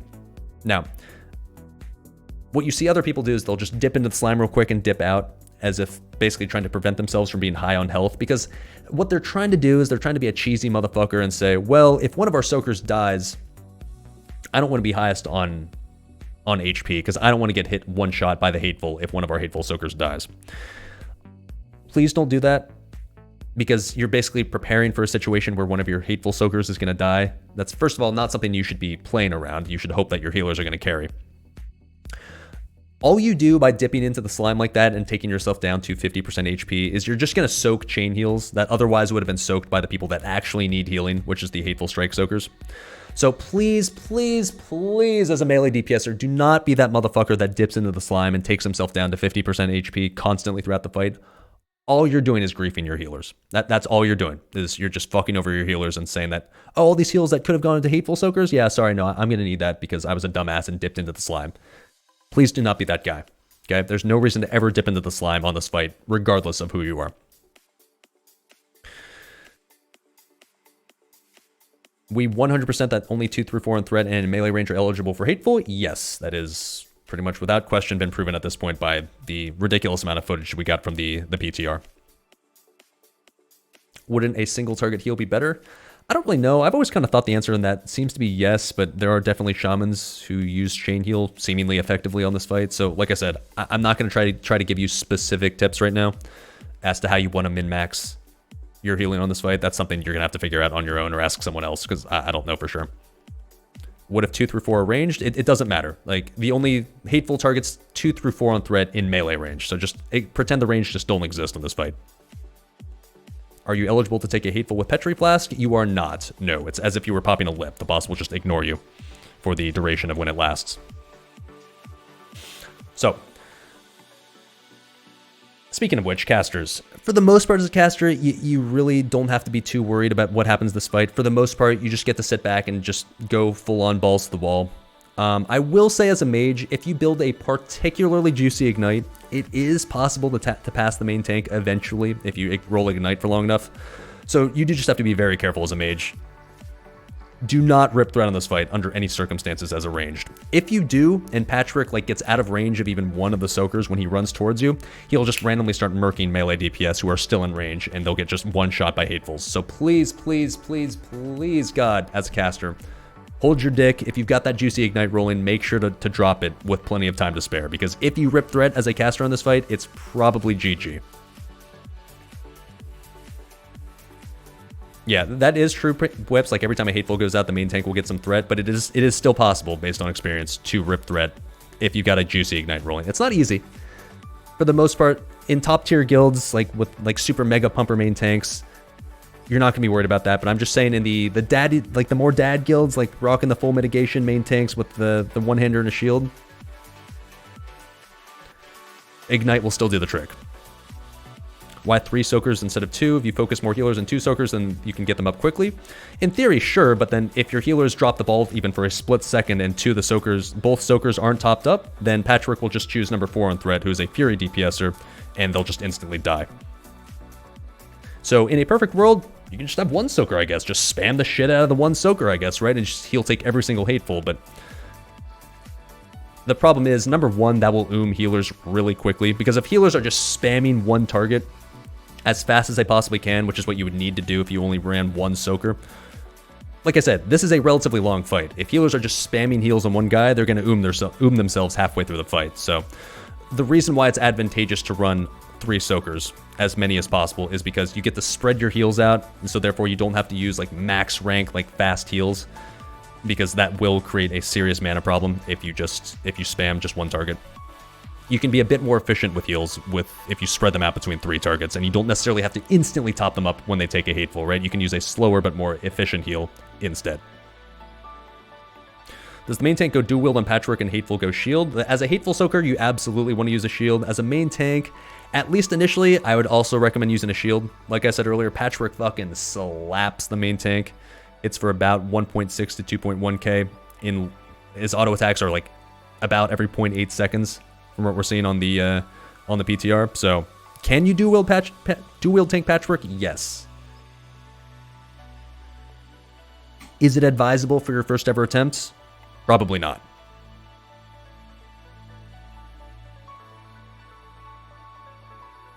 Alright, so for your average 2020 level of raid DPS for just an average guild, I would say you're probably looking at about a 4-minute fight on Patchwork. So you shouldn't realistically be worried about the enrage timer. It shouldn't come into play with even the shittiest of guilds nowadays with 2020 levels of raid DPS. So this is really, it's just a healer fight. That's all this is. Patchwork, it was designed, I guess, as a DPS check to see if you could kill Patchwork within 7 minutes. In 2020, however, no guild is going to be so terrible that they can't kill Patchwork before the enrage timer. This is all about just the healers keeping up the main tank and the soakers. As long as your healers learn how to do that and know how to do that without going to this fight is a joke. Now, it's easier said than done, because at least initially, your healers absolutely will fail at this. I can guarantee you if your healers are doing this fight for the first time, they will let a Hateful Soaker die. And as soon as even 1 Hateful Soaker dies, it gets extremely challenging, because it becomes, number 1, very intense on healer mana, and number 2, you're probably just going to have a random Fury Warrior here and there just start getting to instantly one-shot. Your levels of raid DPS go down, and it gets harder and harder over time. Hateful rotates through your soakers based on HP. Numbers 2 through 4 in melee range on threat will get hit. Of those 2 through 4, it's just whoever has the most HP is who gets hit. So, no, there's no downside to immediately topping off somebody who took a Hateful. Because if they're topped up and Patchwork selects them, then it's fine. You can only get hit by Hateful, chances are, if you have enough HP to survive a Hateful, unless all 3 of the soakers are not topped up, which is the death window. That's when you start having Hateful soakers that die. Okay, and then the last thing to mention on Patchwork is he does enrage at 5%. So he's going to start attacking 40% faster, and he's going to start chunking the main tank extremely hard. So traditionally for the Boomer strat is the main tank had to pop shield wall at 5%, because Patchwork does start autoing for 2 to 3k per swing, and this will happen every like half a second or so. In 2020, do you have to shield wall this? No, just the healers at this point in the fight will just need to make sure to spam the ever-loving shit out of the main tank, just to make sure that he doesn't get insta-chunked. But, you know, Patchwork is going to melt fast enough below 5% that this is only going to be a 3 or 4 second window of heals that are required. And there you go. You get it down. Based on what I was seeing on the PTR, Patchwork for your just typical dad guild that's doing this fight for the first time will not be a complete face roll. I would say your average guild with healers learning how to heal around the Hateful Strike mechanic will probably require at least 3 or 4 attempts to get the rhythm down of healing the Hatefuls and learning how to properly manage their mana before you can get this fight down. This is not a fight you're going to get stuck on for 2 weeks straight, but this is certainly one where I can almost guarantee your average guild will wipe at least a few times until the healers get it down, because that's really all that you're being gated by is your healers. As a DPSer, there's nothing hard about it. As a tank, like, there's nothing too hard about it. You just sit there and you take Hatefuls. You're not really reliant on yourself. Oh, one thing I should say about the Hateful Soakers. This is not huge, but make sure as a Hateful Soaker, you prio using Shield Block just on cooldown to make sure you block as much damage as you can. It's not going to make a giant difference, but there's no downside to it. Let's put it that way. And so, I would say as a Hateful Soaker, also, yes, Delthar definitely just killed himself there trying to drop that totem. He did not quite accomplish his goal, unfortunately. Oh, you hate to see it. Anyways, as far as how you should gear for this fight, that's the last thing we'll touch on with Patchwork. As a main tank, and especially as a soaker, you're probably going to have to gear a little bit more mitigation heavy than you normally would for a regular boss fight right now. I am not saying, like, especially as a main tank, you want to go full-on Boomer status 8 of 8 tier 2. But if you're using, like, some... Let's say you're a dagger tank right now and you're using ACLG. Maybe you consider just putting on different weapons and putting on some beefier gloves for Patchwork specifically. I'm not saying that specifically is necessary, but it's just an example of, like, how you might want to choose some slots where maybe they're not the best for mitigation right now and upping them just a little bit. And then for Hateful Soakers, you definitely want to lean heavier towards the mitigation side than the TPS side. You don't want to completely abandon all of your TPS gear, because you do want to make sure that at the start of the fight you can build enough threat to make sure you get hit by those initial Hatefuls. Once you get those Hatefuls rolling on you, you shouldn't be too worried about threat after that point, but at least initially during the fight, it is up to you to build as much threat as you can to get yourself into that top 4. So stuff like the 2.5 gear is good stuff to mix in. You guys were talking about that earlier. Yes, I'd agree. Something like the 2.5 chest as a soaker, an awesome piece. In fact, almost all the 2.5 set just in general is really nice as a soaker on Patchwork. You still want to wear a shield, but make sure you're hit capped at least. Like, make sure you get cap. And just in general, try to maximize the stam that you have. Defense means nothing because Hateful Strike cannot crit. So all you really want to be worried about is making sure you maximize your stamina so you have enough HP to get hit by a Hateful and not get one shot. And then if you have gear that gives you plus parry or plus dodge, also not worthless because you can parry and dodge the Hatefuls as well. So something like off of Chromag, the Elementium Threaded Cloak with its 2 dodge, actually not worthless. Does he still do Hatefuls when he's enraged at 5%? Yes, he does Hatefuls the entire fight. Do you get threat towards Patchwork if you dodge or parry his attack? That I'm actually not 100% sure of. My assumption is yes, but I actually can't confirm that with absolute certainty. If Hatefuls cannot crit, will Druids be much more reliable than a Warrior? A Druid is an option if you want to use them as a Hateful Soaker, yes. I'm not going to say they're a better option just because on average they're going to take more damage than a Warrior and have a bit harder of a time on threat. And so they're probably going to use up more healer mana over time compared to a Warrior. But that being said, yes, they're not going to take so much more damage to the point that a Feral can't do it. So yes, if you want to use a Bear as one of your Hateful Soakers, it is feasible. Leg plates of Wrath for 2.5 legs. That's up to you. I would say I'd probably wear 2.5 legs, but I mean, it kind of depends on your own specific healers. Basically, the worse your healers are, the more mitigation you want to wear. Because your threat really doesn't matter after the first 20 seconds of the fight. At that point, the hatefuls will be enough. Maybe that's true of whips, but it's more about the damage you're going to take over time. Okay, so that's patchwork for you kids. In theory, not hard, but in practice, might be a bit challenging, at least for guilds doing it for the first time, until the healers get used to it. Alright. Next part is Frogger, the slimes right here. I can't believe that I have to do a guide on this in 2020, but you can see even from this video, people are still gonna fuck it up. Even, I've seen way too much PTR footage of people still dying to this shit, so... we're gonna go over Frogger. I will show you guys how not to fail at Frogger, alright?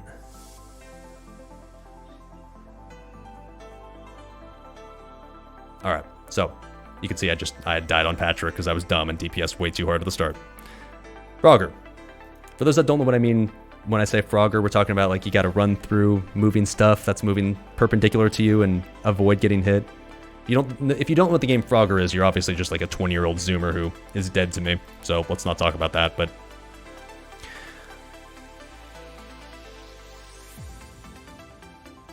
in Classic, it's insanely easy compared to private servers. A, there's more space between the slimes, and B, they don't move quite as fast. So if you fail Frogger on Classic, you might actually be brain dead. If you want to make sure you don't embarrass yourself initially, I show you how to do it right here. When you're running through, make sure to lean towards the slime. Make sure to be a bit closer to the slime on your right compared to the slime on the left. Because especially with the way batching works, you're, in theory, like according to the server side, this slime will probably be closer to you than you can probably see on your screen. Hey, what's up? Mike, you fresh, coming in hot with the tier 1 sub now for 4 months. Appreciate it, dude. Your sub will go directly to the Hot Pockets and Doritos Hunt. Make sure you're closer to the slime on your right than the slime to your left. You don't want to be just like on top of it, because otherwise you'll kill yourself by running on top of it. But just, this is kind of a good visual example, right? Split the gap between the two, but run a little bit closer to the right side. Like so. And you too can make it through. Unlike some dumbasses right here in Raid who are killing themselves. Even in 2020, even in Onslaught, people are still finding a way to die to this shit. Yikes.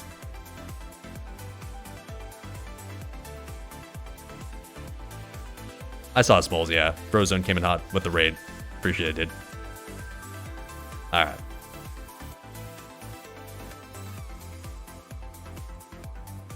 So there you go. Don't be that guy that dies to Frogger, please. It's not a good look. It's so hilariously easy to get through, yet I still see people dying on it somehow, even in 2020. Dying to Frogger should be instant G-kick. I agree. I'd like to just go on record as saying I've never once in the history of my life died to Frogger. Unless, well, okay, I've died a couple of times, but it's because someone else was a dumbass and died. Because keep in mind, when you get too close to the slimes, they explode and they'll kill people that are in a larger range compared to the radius it takes to get near them to trigger them. So if somebody else is nearby and they fail and they explode a slime, that will also probably kill you if you're standing like right next to them. So, by the way, you saw us do this little cheese here on this run where like shamans were dropping totems and the totems would explode the slimes. This does not work on Classic, so don't bother trying to cheese it this way. This was nice though. Made Frogger completely foolproof. Even if it kind of is foolproof already, if you just have a brain.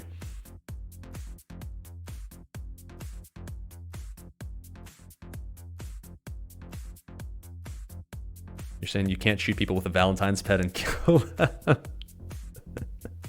Please don't. I don't even know if that would work or not, but let's not. Like to stand in the middle and spam aspect of the pack on and off to throw people off? Yikes.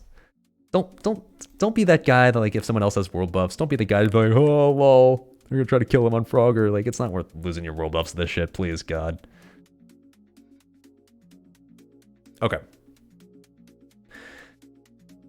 This next pull, these next few pulls here, this is the last trash. Like, in this room, this has the last trash in this entire wing. So while I said the vast majority of trash was before Patchwork, there are a few more pulls before you get to Grobulus, and from there on out, it's only bosses. So, by the way, in case you're wondering, this entire section right here, Patchwork pats through all of this section, so he pats all the way down this little hallway here to the very end of this little corridor. So eventually, if you're trying to speedrun or something, you might just run straight to Patchwork and fight him over here instead, which is fine if you want to. When you're entering this room, you've got another section here too, where you've got the canal of slime. This is a really, really hard jump to make here. I'm not even sure, honestly, if it is possible to avoid. I mean, we were avoiding it here, but this is a tough jump to make here and not avoid going into the slime, which, once again, it's not a disaster or anything if you go into the slime. It just slows you down a little bit just because you reduce your health. Okay, so the last mobs you're gonna have to deal with before it's all the rest of the bosses is what are called Stitched Spewers. Stitched Spewers are just another abomination type of mob. So there's gonna be 3 pulls in this room. There's gonna be a pack of 2, then a pack of 2, and then a pack of 3. And you have to kill them before Grobulus, because if you don't, Grobulus will link them and social aggro them when you pull the boss. So you gotta kill them.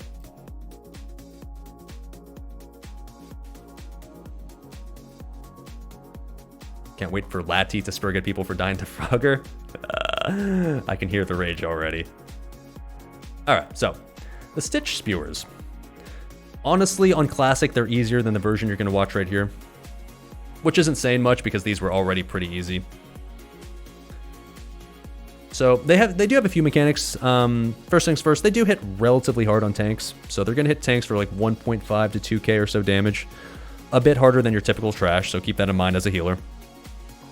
They're going to have a Slime Bolt, which is an AoE poison bolt, very similar to what Viscidus does, for example, though not nearly as difficult. So he does AoE, they do AoE poison volleys that hit each player within 30 yards for about 1 to 1.4k upfront damage. Hey, what's up? Asanova Atiesh coming in hot with the Twitch Prime sub. Appreciate it, dude. Your sub will go directly to the Hot Pockets and Doritos Fund. And so once you get hit by that initial application of the Poison Bolt, you will also get a dot, just like on Viscidus, that will tick for another 475 nature damage every 5 seconds for a 10-second duration. It is a poison, so you can dispel it as a healer. So shamans can just drop Poison Cleansing Totem, OP, paladins, whatever, just cleanse it. In reality, you're probably only going to take at most 2 or maybe 3 rounds of Slime Bolts while these guys are alive. They don't take that long to kill. So it's not really a mechanic you have to be super worried about, but as a healer, it does require that you're going to have to do some AoE healing on these guys. They also do a knockback, but really should more appropriately be called a knock up, in that they will do an AoE ability that hits for an unmitigated 1850 physical damage, so about 1k on plate when they do this. And this will hit up to 5 targets around them. If you're one of those 5 targets in melee range that get hit by this knock up, you're going to get knocked into the air, obviously. And if you just go all the way up, like the max distance you can be knocked up, you're going to take about 2.5k damage worth of fall damage. So traditionally, the play on these guys was to tank them in a spot where there was a relatively low ceiling. So if you got knocked up, you would hit the ceiling and just fall down and take less damage. On Classic, the distance in which you actually get knocked up is significantly less high compared to the distance you got knocked up on, like this, for example. So in reality, if you just eat the knockups, it's really not that big of a deal, unless you're sitting at half health or lower as a warrior. If you get knocked up, you're not going to die to fall damage, and if you're really, really that scared, you can always just lip the fall damage if you really wanted to. But honestly, you can probably just tank these guys wherever you want to. This room right here was traditionally the spot in which you tank them, because this room right here, this little cubby, has a lower ceiling compared to this open room right here. But like I said, should you actually be worried about this? Probably not. These mobs, to be honest, on the Classic BTR were mostly a joke and really aren't something that you have to be particularly scared of, as long as your healers are topping up the tanks. Oh man, it did get a little scary though. If you get an unfortunate combination of the Slime Bolt, like the Poison Volleys, and the Knock Up at the same time, then it can get a little bit scary like it did right here. I'm not going to say that it's impossible to die on these, but as long as the poisons are cleansed relatively efficiently, you should be fine. Alright, so keep in mind, Grobulus pats down here into this room, into the center, so you don't want to venture out too far into this spot, or into this room, otherwise you will aggro Grobulus. And so those first 2 packs you're going to do before Grobulus's pad area. The third one, though, you have to wait for Grobulus to move out of the way. So I can already see in speedruns, this will be annoying. Because if Grobulus is in a unfortunate positioning, which prevents you from pulling the 3rd pack, then you're literally just going to have to sit here and wait until Grobulus pads away.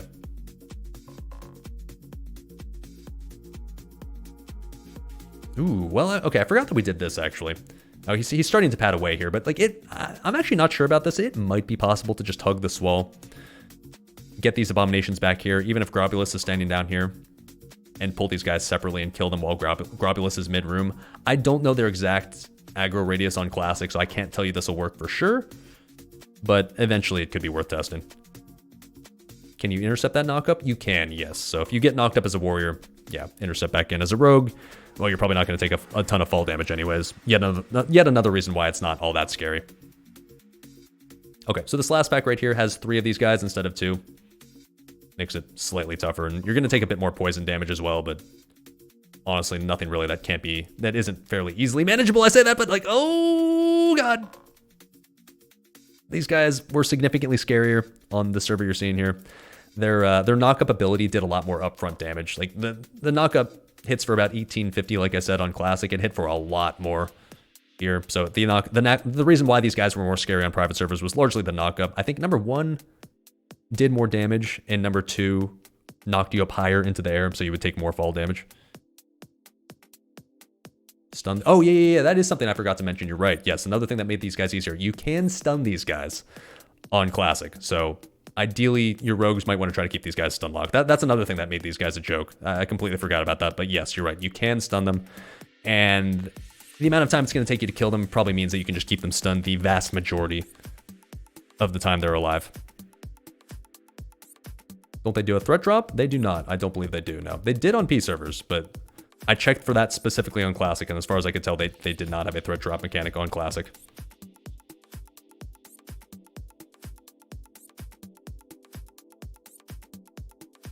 Okay, cool. With those guys down, it's time to do Grobulus. Grobulus is a joke. I'm just going to say this up front. Grobulus is by far the easiest boss of this wing, and just one of the easiest bosses in Naxx in general, especially on Classic. So this is not a fight where you're going to be particularly worried about struggling, I hope. If you're struggling on Grobulus, that's a problem. Let's put it that way. Now, Grobulus does have quite a few mechanics to talk about, but all of which are pretty easily manageable. See, we had our Loatheb macros being prepared right here. Keep in mind, on this run, this is the first wing we did, so despite the fact that I've already gone over the Plague Wing section of this run, we went back in time for this specific guide.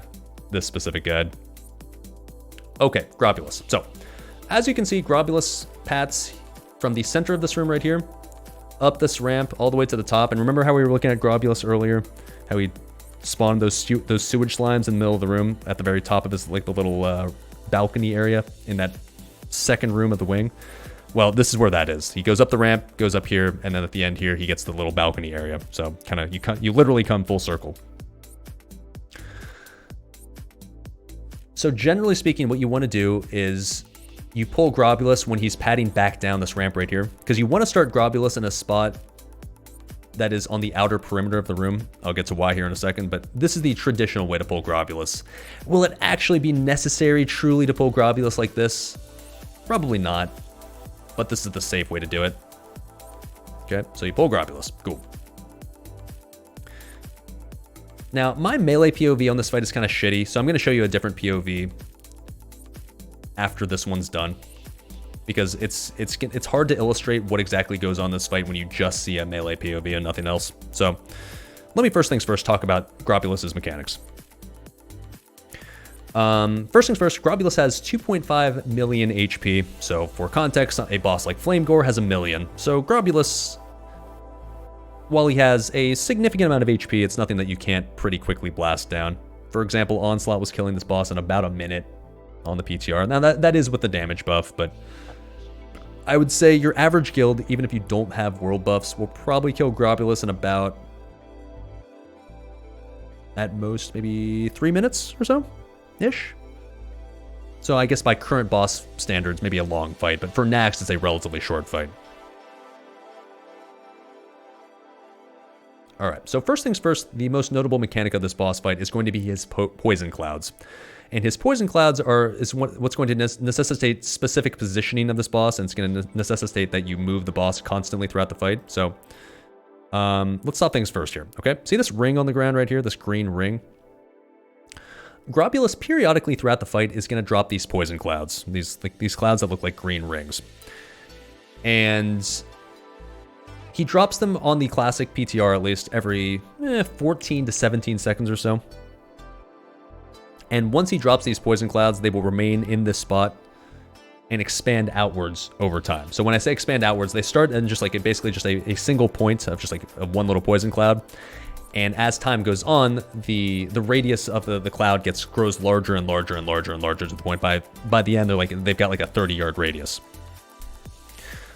Just like you wouldn't want to stand in fire in BWL, don't stand in poison on Grobulus. So make sure that you're not standing within this ring, otherwise you're going to take a shit ton of damage. But what this necessitates is that the tank constantly moves Grobulus throughout this fight. So that way, when he drops a cloud, the melee aren't standing in the cloud. So what this essentially means is that Grobulus is going to need to be tanked in a circular motion around his room. So I kind of brought up a little section of Grobulus's room here to illustrate this. In fact, let me just open this up in MS Paint. I'm going to make this as simple as I possibly can for you guys. Okay, time for some serious MS Paint skills. Wow. All right, so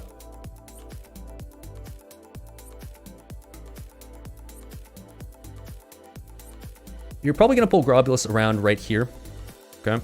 So when he drops his first poison cloud, he's going to drop it like right here. Let's make it green so that way we can illustrate this correctly, right? So he'll drop the first poison cloud here. All right, so as soon as he drops it, the tank moves in this direction. So that way Grobulus drops his next one like here. When he drops it, all right, move Grobulus again, drops a poison cloud, you drop it here. And you basically repeat the same pattern over and over and over again as your tank drags him throughout the outer perimeter of the room. Now, back in retail vanilla, this fight could in theory last long enough to the point where it was essentially a DPS race, because if you couldn't kill him fast enough, eventually you would run out of room to drop new clouds. And if the entire room is covered in poison clouds, then you die. In reality, in 2020, for even shitty guilds with the levels of raid DPS that exist now, you're not going to run out of room. You will have plenty of space to drop new poison clouds, so you're not really going to be worried about that. But that's the way you want to do it, right?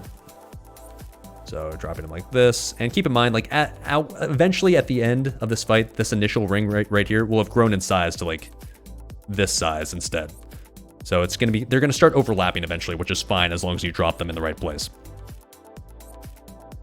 So there you go. We'll come back to this in a second because there's a bit more to talk about on the poison clouds that we'll get to. All right, so Grobulus also has a slime spray ability. He's going to cast it. It's right there. You just saw him. So you're going to see this, a bunch of like poisonous goo he spits in his frontward direction. Like so. Oh, fuck, no. Gotta catch it when he actually does it so I can get the visual. Wait for it. Come on. Come on, baby. God damn it. Okay, close enough. Whatever. All right, so. Hey, what's up, Jerome? Welcome, dude. Ooh, wow, your old-timey ship spyglass. I like it. So, when Grobulus casts his slime spray like you just saw here, it's another frontal cone ability, so it's kind of like the one that we saw earlier with the bile retchers.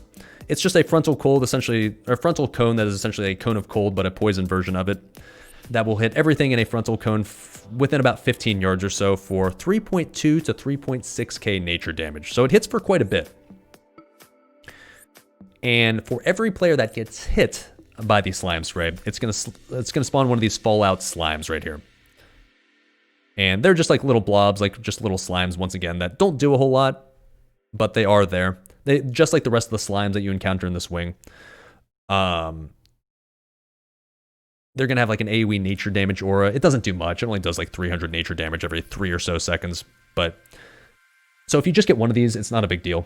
But that's the thing. That's the gimmick. You don't want to get more than just one of these, ideally, because like I said, It spawns a slime for every person that gets hit by the poison spray. So in a perfect world, your main tank is the only person that ever gets hit by this. And so as a main tank, it's your job to make sure that Grobulus stays facing away from the raid the entire time. You don't want Grobulus facing the raid at any point, because if people get hit by the Fallout slime, or sorry, by the slime spray, number one, it does a shit ton of damage.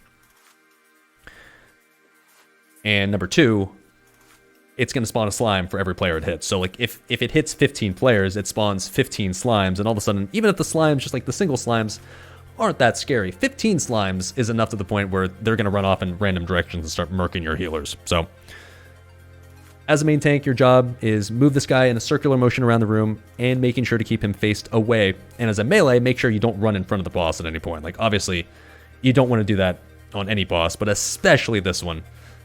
Make sure you're solidly behind the boss at all times. Don't just be on his side like, maybe I'm in front. It's kind of hard to tell. Just stay right behind him the whole time. And what you should also probably do is assign an off tank for the Fallout slime specifically, because you're always going to get one periodically throughout the fight whenever this hits the main tank. So if you're an off tank, your job is going to be to pick up the Fallout slimes. They are tauntable, so just taunt them or just hit them and just bring them on top of the melee. As a melee, all you have to do is just press your cleave button, the whirlwind button, and the Fallout slimes will die. You're going to try to slip onto his side just for the extra excitement mid-raid? Ooh, well, it's nice for padding the meters. If you get more slimes, you get to hit more targets with your whirlwind. Okay. But I wouldn't recommend doing that if you actually want to be able to kill Grobulus efficiently. But, you know, up to you. So anyways, traditionally the strategy here is to focus the Fallout slime. So if you're in a just sort of like typical average guild that's doing this for the first time, I'd probably recommend that when the off tank picks up the Fallout slime, you have all your DPS, or at least your melee DPS, switch to the Fallout slime specifically and focus killing this first. And once it's dead, then go back to Grobulus. I will tell you that in Onslaught, we're just going to nuke the boss the entire time, and the Fallout slime will just die to cleaves and whirlwinds. But regardless, just make sure the Fallout slime is sitting on top of the melee. Don't let it run off into range and just start wrecking them. Like, make sure there's somebody there to actually pick them up when it spawns.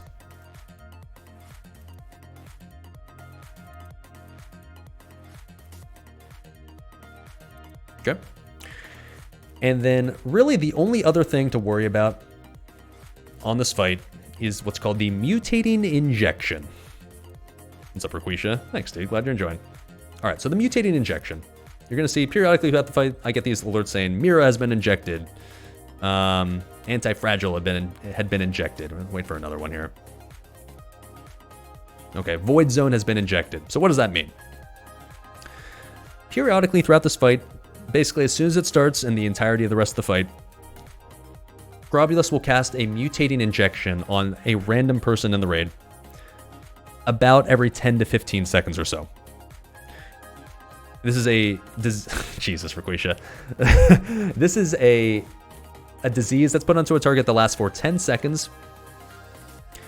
And the gimmick is, when cleansed off a player, it does two things.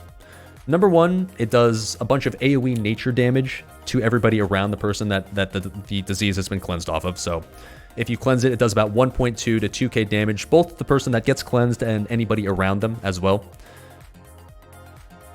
And so to counter that, you want to make sure that when you get cleansed of this disease, you're not standing next to the rest of the raid. You have to run out of the raid and go to a specific spot, which I'll talk about here in a second, before you get cleansed, all right? And then number two, perhaps even more notably, when you get cleansed of this mutating injection, it's going to drop a poison cloud on the ground, just like the ones that Grobulus drops throughout this fight. So,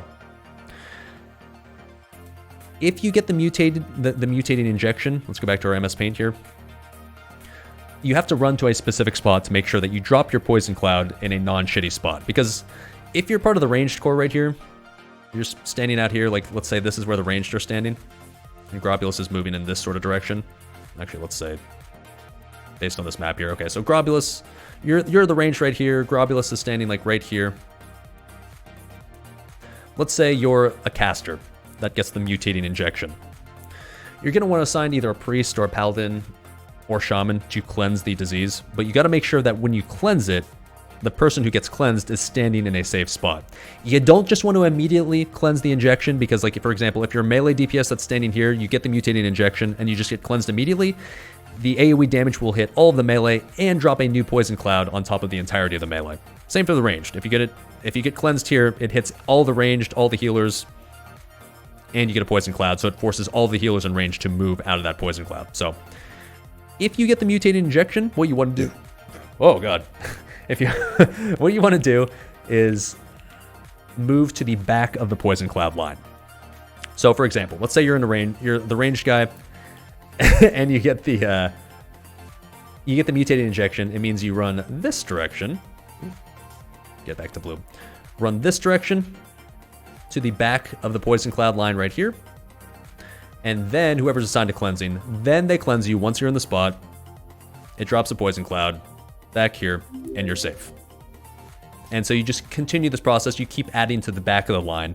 Just like Grobulus keeps adding to the front of the line with poison clouds, as a ranged, you add to the back of the line constantly throughout the fight. So like the next person that gets injected will run to this spot right here, drop a new poison cloud here. Next person that gets injected runs here, they get cleansed, they do that, and they just do this repeatedly throughout the fight.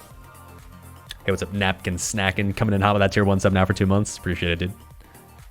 Your sub will go directly to the Hot Pockets and Rados Fund. Can't wait to get injected and die in this boss. Yeah, the only way you can truly fuck up Grobulus really badly, there's 2 ways. Either a melee, you rip threat, the boss turns around and slime sprays everybody, or like if anybody rips threat besides the main tank, the boss turns around to face them and then he slime sprays, you're probably fucked. And if you get an injection and you just insta cleanse it, because like some healers like, oh, a disease, I gotta cleanse it, that's my turn, I get to press my button, and you cleanse at the wrong time in the wrong spot, then yeah, that can also create problems. In theory, Grobulus is easy if your healers are not completely brain dead and know how to follow ridiculously simple mechanics.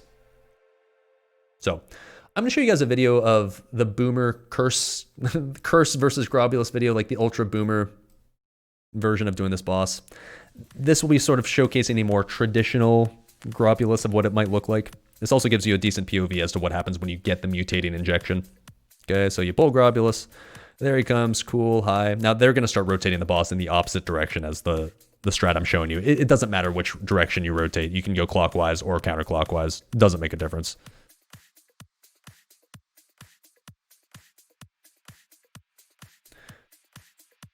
Okay, so this guy gets the injection right here.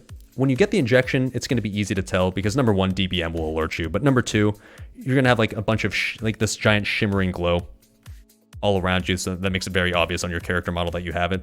Now he runs to this spot over here. I wouldn't recommend booking it all the way to this spot, but he runs all the way to this little cubby to try to put it in here, in which, like, in theory, you'll never enter this cubby. I wouldn't recommend you go this far, but that's what it looks like when you have the injection. In reality, I wouldn't have gone where he was standing. I would have just, if I got the injection here, just go right here, behind this first poison cloud. That's where you can stand.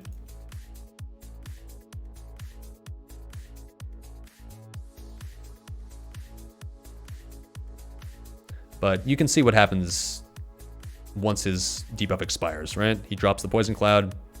He takes some damage as well.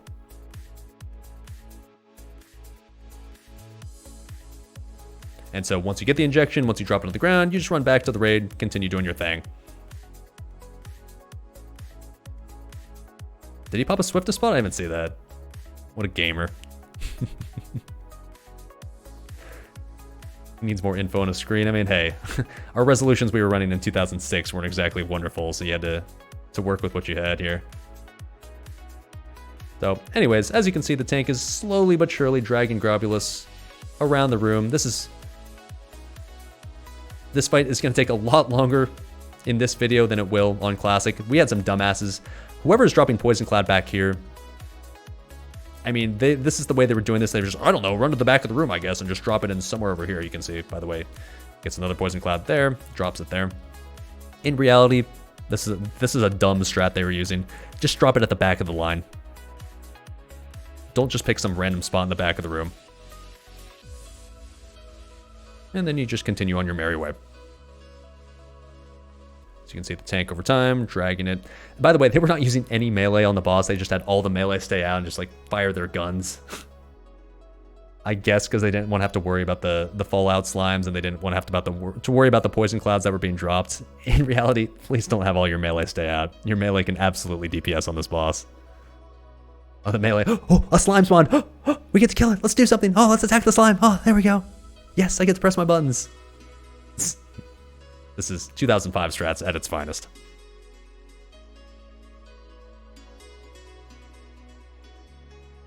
That whisper? I guess whatever language that is, I don't speak it. So anyways, there you go. That gives you a decent idea as to what's going on there. Swedish. Sure. Yeah, love Swedish. Great language.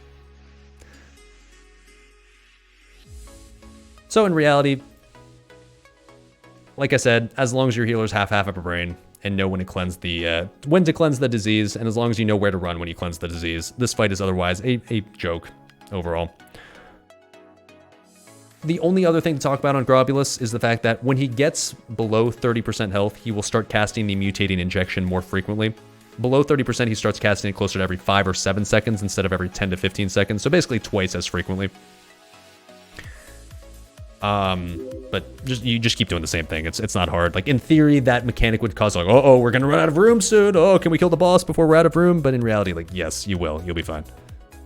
By the way, the poison clouds themselves, in case you're wondering, as far as how much damage they do, it's not like an insta one-shot, but if you stand in the poison, it does 1.1k nature damage per second to anyone inside. So if you're standing in the poison cloud, like, for, like, 2 seconds, it's not gonna kill you, but you certainly don't want to stand there indefinitely because it will be eventually an unhealable amount of damage. Hey, what's up, Gavassa? Coming in hot with that Twitch Prime sub. Appreciate it, dude. Your sub will go directly to the Hot Pockets and Doritos Fund, as always. Thanks for hanging out, dude.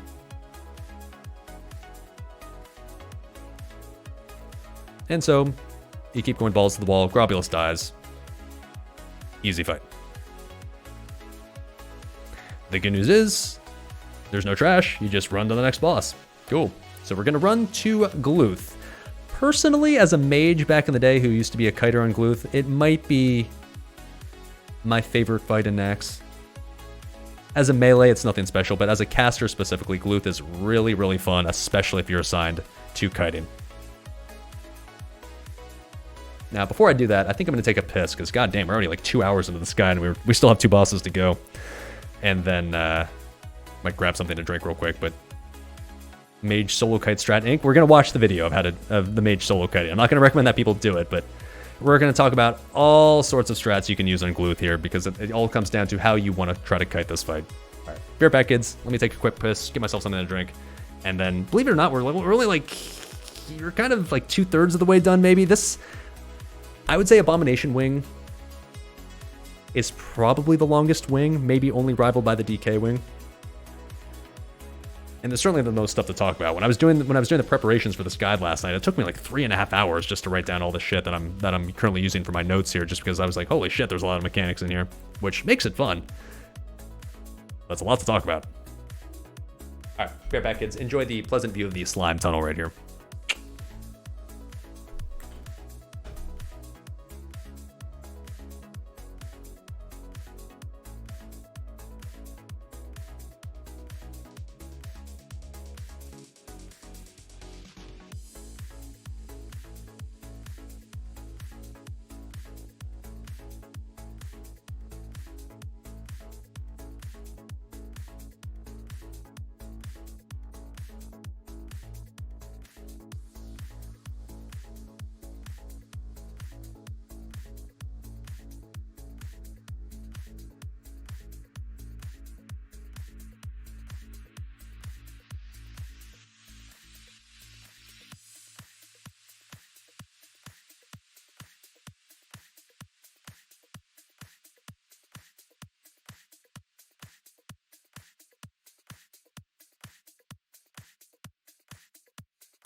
Okay, so something I realized I forgot to talk about on Patchwork. This is unfortunate. I should have mentioned it back at the time, but I'll say it now. When you are a Hateful Strike Soaker on that fight, you actually want to stand in front of the boss, so basically right on top of the main tank. The reason being that on Classic specifically, where all the bosses do this have this annoying trend where whenever they cast an ability on somebody, they will turn to face them. If you're a Hateful Strike Soaker on Classic and you stand behind the boss, it means that every time Patchwork Hateful Strikes, he'll turn around and face the melee, which sucks because then you'll get a ton of parries as a melee. So the Hateful Strike Soakers and the main tank want to stand in front of the boss, so that way Patchwork doesn't turn around and cause parries for the melee. Okay, there you go. Hopefully somebody is still watching that was watching my Patchwork guide, and hopefully they didn't just turn it off at Patchwork and be like, all right, I know how to do Patchwork now, because that's actually kind of important right there. Alright. Drum's gonna soak Hateful Strikes and instantly die. We all will at some point, I promise you, dude. Fetish is gonna fucking carry that fight. Gotta redo the whole thing? Shit. Alright, let's take it from the top, boys. Who's ready to talk about Patchwork again for another 2 hours? Hey, what's up, G? Coming in hot with a $5 dono. Does the DMF internal CD of 4 hours disappear after the Tuesday reset? It does, yes. Which is kind of nice. Okay, now we get to Gluth. So, Gluth is an interesting fight. The boss itself, frankly, is not all that interesting. Like, the actual boss that you're killing doesn't have any particularly interesting mechanics or particularly fun things to play around. It's really going to be all about the ads you get periodically throughout this fight that make this fight difficult and make it really fun if you're one of the people that are going to have to handle the ads. Clearly, Gluth is a trash fight. There's no server named Gluth. You know, oh, okay, one thing I completely forgot to mention that I'll go back to real quick just because it's for funsies. This is not the case on Classic because we tested this like as to what happens. So the question is, if you get the mutating injection and you let the debuff expire instead of having somebody cleanse it, what happens? Because we were seeing this on Wowhead, at least initially, for the spell ID of mutating injection. Injects a target with a mutagen that transforms them into an abomination after 10 seconds? So we were like, wait, is that a thing? The answer is no, it's not a thing. All that happens if you let this debuff expire instead of cleansing it is it does more damage. But that'd have been kind of cool, right? Actually, like, you got transformed into an abomination every time, because that would have actually made, like, Gluth maybe at least a bit more of an interesting fight. But sadly, no, that doesn't actually happen, as cool as it would have been. Oh well. Okay, so, Gluth. The way the Gluth fight starts is you have to run through this little slime tunnel right here. And so, you're gonna start the Gluth fight basically with the entire raid having already taken some damage. The poison tunnel here, the slime tunnel, whatever you want to call it, once you jump in, it's got like these poison clouds in here that are going to deal some nature damage to you. So once you jump in, it's going to do about 225 to 275 damage every 2 seconds when you're in it. So once you jump in here and start head towards Gluth, you don't want to stop. Like, you got to prepare for the fight here. And then once you're ready, then you start running through this tunnel. It's not super long. You're about to see it here. Okay, so you run through this section. You can see the entire raid's going to take some damage.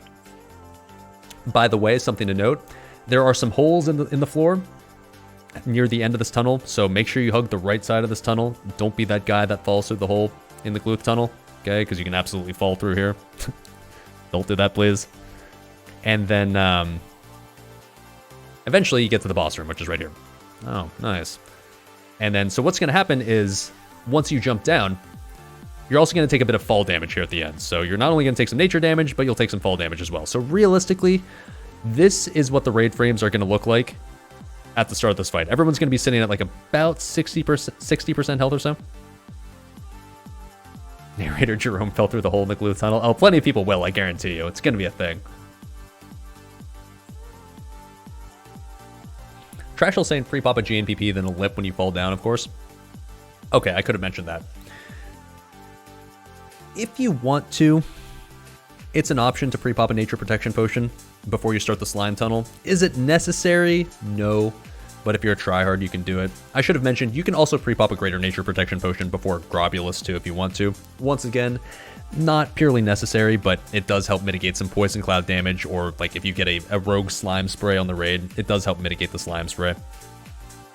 I wouldn't say it's necessary, but it's helpful if you have nothing better to do and you want to burn more gold on consumes. On the Gluth tunnel, I'm going to eventually talk about why you might actually not want to pop a GNPP for the tunnel, but we'll get there. That's a while from now. There's going to be a lot to talk about on Gluth. Spoiler alert. All right, so first things first. This is what your raid frames are going to look like at the start of this fight. Nobody's going to be topped up. Like, casters will probably start the fight with below 50% health. Now, the good news is you're not really in immediate danger at the start of this fight. For the first 10 or 15 seconds of this fight, there's really nothing that's going to kill you. The only damage that will go out onto the raid is going to be on the main tank. So as a healer, don't stress about topping everybody off like immediately. You can just, shamans can chain heal and priests can just do their regular thing on the tank, and like people can just slowly regen up just due to like HOTS over time or whatever.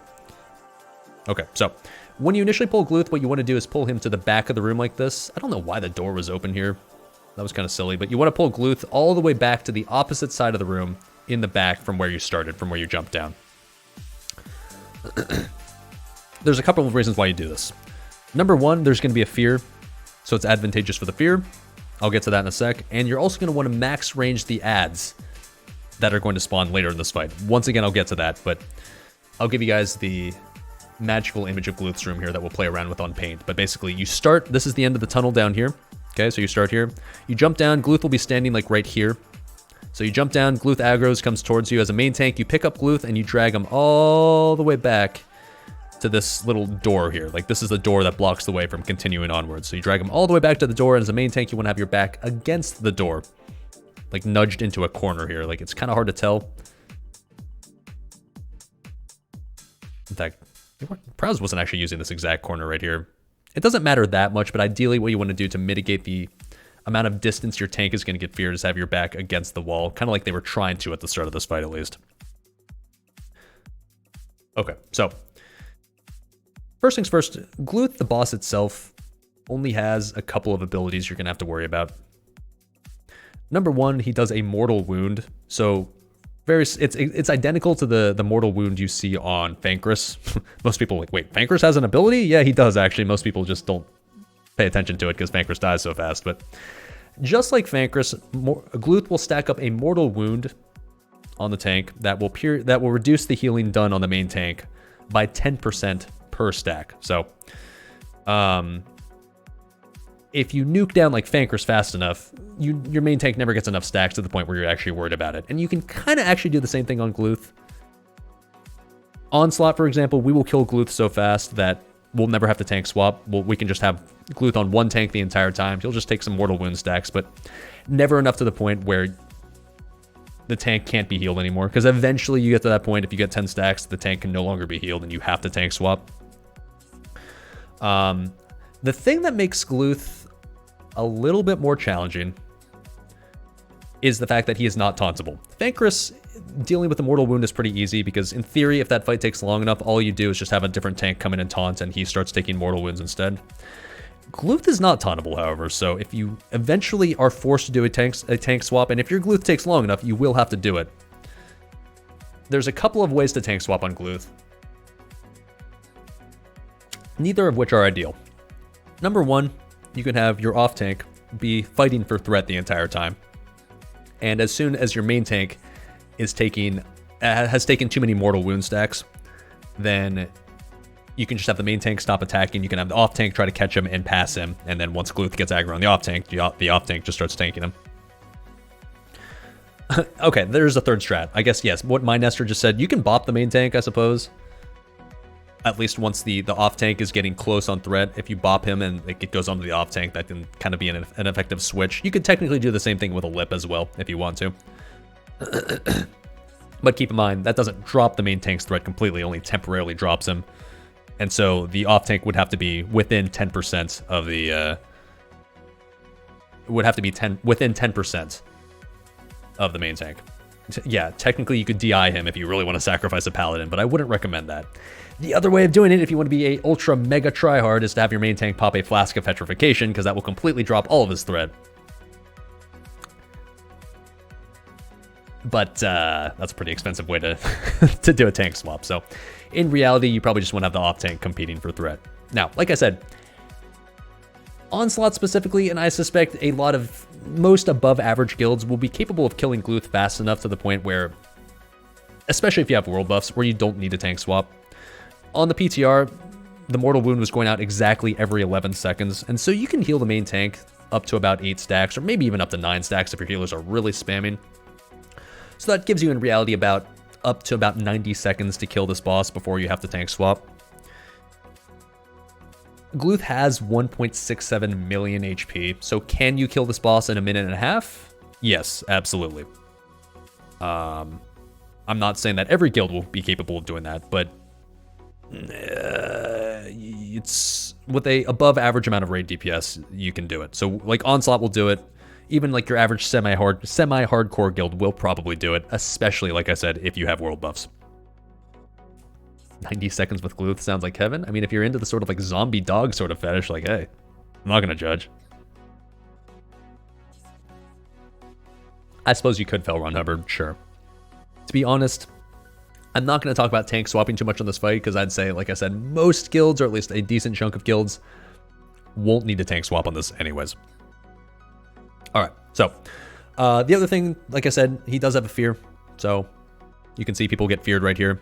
The fear goes out every about 20 seconds-ish, and it fears everybody within range of the boss for 5 seconds, a typical fear. So if you're a shaman, like if you're horde, just have your shamans drop Tremor Totem. If you're alliance, just make sure you fear ward the main tank specifically. And as long as you do that, the fear is mostly a non-issue. And then Gluth will also Frenzy, which it's a typical Frenzy, increases Gluth's attack speed by 100% and increases damage by 50%. So greens, it's your time to shine, all right? It's the only Trank fight in all of Naxx, okay? So greens,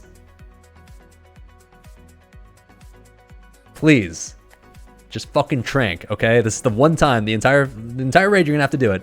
Please, for the love of God, please Trank on this fight. Okay, he does his frenzy about every 10 to 11 seconds, so it happens quite frequently to the point where greens need to be on the fucking ball to Trank here.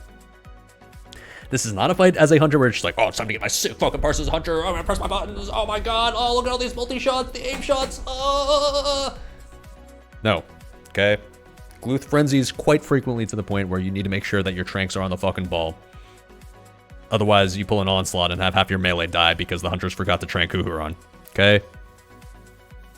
Please, for the love of God, especially with the Mortal Wound going on in the main tank, if he starts getting chunked by damage by Gluth and he's got like 6 stacks of the Mortal Wound, he'll probably die. Alright. Here's my PSA. Hunters, please, God, please. Get your cheesy parses on every other boss that isn't Gluth. Okay? Okay. Yeah, all the hunters like, oh, fuck that, I'm not doing that. I get attack power from world buffs now. I want my Gluth parse. Okay, buddy. Okay. Do you need 2 hunters or can 1 do it? 1 hunter would be a little sketch, just because, like I said, the frenzy is cast every 10 to 11 seconds. I don't know the exact cooldown on Trank Shot, but I'm pretty sure it's longer than that, so I'm not sure running just 1 hunter is the greatest idea in the world. Yeah, probably need 3, I'd assume. So there you go. Okay. And that's really all there is to the boss itself. If it was just Gluth and that was all the mechanics he had, this would be a hilarious joke of a fight. But then you got the zombies. The zombies is what makes this fight interesting and what makes it fun. Okay, so when we jump down into this room, you're gonna see there are 3 like sort of grates on this room. Okay, you got one here. You've got one over here. And you've got one over here. 3 grates. Periodically throughout this fight, starting about, let's say 10 or so seconds into the fight, and then on repeat again for the entire rest of the fight, every 5 to 6 seconds or so, there's going to be what's called a zombie chow. that spawns on top of each one of these crates. So you can see like right here, here's the first one that spawns on this crate. These zombies just look like typical zombie mobs or, you know, ghoul mobs. Well, yeah, zombie mobs basically. And they've got a metric fuck ton of health to the point that when they spawn, your goal is not going to be to kill them, because if you tried to kill them, they have, I don't know their exact amount of health, but enough to the point where it's far more effort to try to kill them than it is to just try to handle them until later in the fight. So when they spawn, they're going to initially run towards the boss. So if we pull back up our adorable MS Paint here, throw this on here. Okay. When the zombies spawn, they spawn in, like I said, this spot, and this spot. Initially, when they spawn, they're going to run all towards the boss. So assuming you have the boss sitting over here, they're going to run in this direction. The reason why you tank the boss all the way over here is you do not want the zombies reaching the boss. The reason being that if a zombie reaches the boss, Gluth will eat them, like their zombie chow, so Gluth will chow down on the zombie, and it will heal the boss for 5%. So if you every time a zombie gets to the boss, like Gluth will go like another 5% up, another 5% upwards, to the point where you don't want these zombies reaching the boss. Otherwise, he's going to heal too much, the fight will take too long. Now, in reality, when the zombies spawn, they're never going to keep running towards the boss because these zombies do have just a standard aggro table. So when you get a zombie to spawn here, as soon as a healer heals somebody, they're going to aggro onto healers almost immediately when they spawn. So if left unchecked, if you just chose to ignore the zombies the entire time, keep in mind the boss is going to be right here. The ranged are going to be in this sort of area right here. Healers will be standing here in the center. If left unchecked, the zombies are going to spawn, aggro onto the healers, run in this direction towards the ranged core, and just start murking the healers the entire fight, to the point where you cannot ignore the zombies this fight. You have to deal with them in some way. I don't care how fast you kill Gluth. I don't care if you're in Salad Bakers and you nuke down the boss in 40 seconds, which you'll see happen. You will have to deal with the zombies in some sort of way, because even for those first 40 seconds, if left unchecked, it's a problem. So the question is, how do you deal with the zombies? And there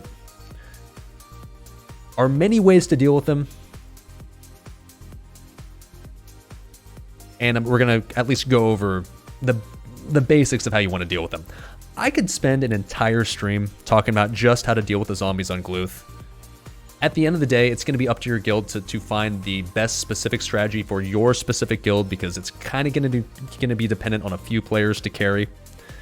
And so if you happen to have a god tier mage kiter, or a god tier paladin kiter, or a god tier healer kiter here, you can kind of pick and choose who you think is going to be able to handle this the most effectively. So regardless of who you choose, what you're going to need to do is kite the zombies. You need to kite the AoE kite them so that they're running around chasing a specific person or specific persons. And you're going to have to find a way to keep aggro. You're specifically going to have to keep aggro on the all of the zombies if you're choosing to kite them, so that way they don't aggro onto healers instead. The good news is they are CCable. Zombies are just like a regular trash mob, just like a regular mob you'd find out in the world. You can Frost Nova them, you can shackle them, you can slow them, and technically you can turn undead if you're a paladin if you really want to, but I wouldn't recommend you do that. Okay, so keep in mind, the zombies, like the base zombies when they first spawn, don't hit that hard. Talking just about their melee attacks. They have no other damaging abilities besides just their melee attack. I'll tell you why you can't off-tank them here in a second. Initially, you would think like, okay, so they only hit like cloth or leather players for like 500 to 600 per auto attack. So you would think like, okay, well, just, I don't know, have a tank pick them up. That's not that hard, right? The gimmick that they have that makes them untankable after a very short period of time is every time you take a melee hit from one of these zombie chow, it applies a debuff called Infected Wound. Alright? And the Infected Wound is a debuff, it's a stackable debuff, and every stack that you have will increase physical damage taken by 100. So if you get one stack, all of a sudden the zombies, instead of hitting you for 500 to 600, will hit you for 600 to 700. If you've been hit by the zombies 10 times, all of a sudden they're now hitting you for 15 to 1600. And like I said, that stack is applied every single time you take a melee attack. So if you have an off tank that's trying to tank even 3 of these zombies, after they've taken 10 attacks from each zombie, they're going to be taking 3,000 extra damage every swing, to the point where it's unhealable. So no, do not try to off tank these.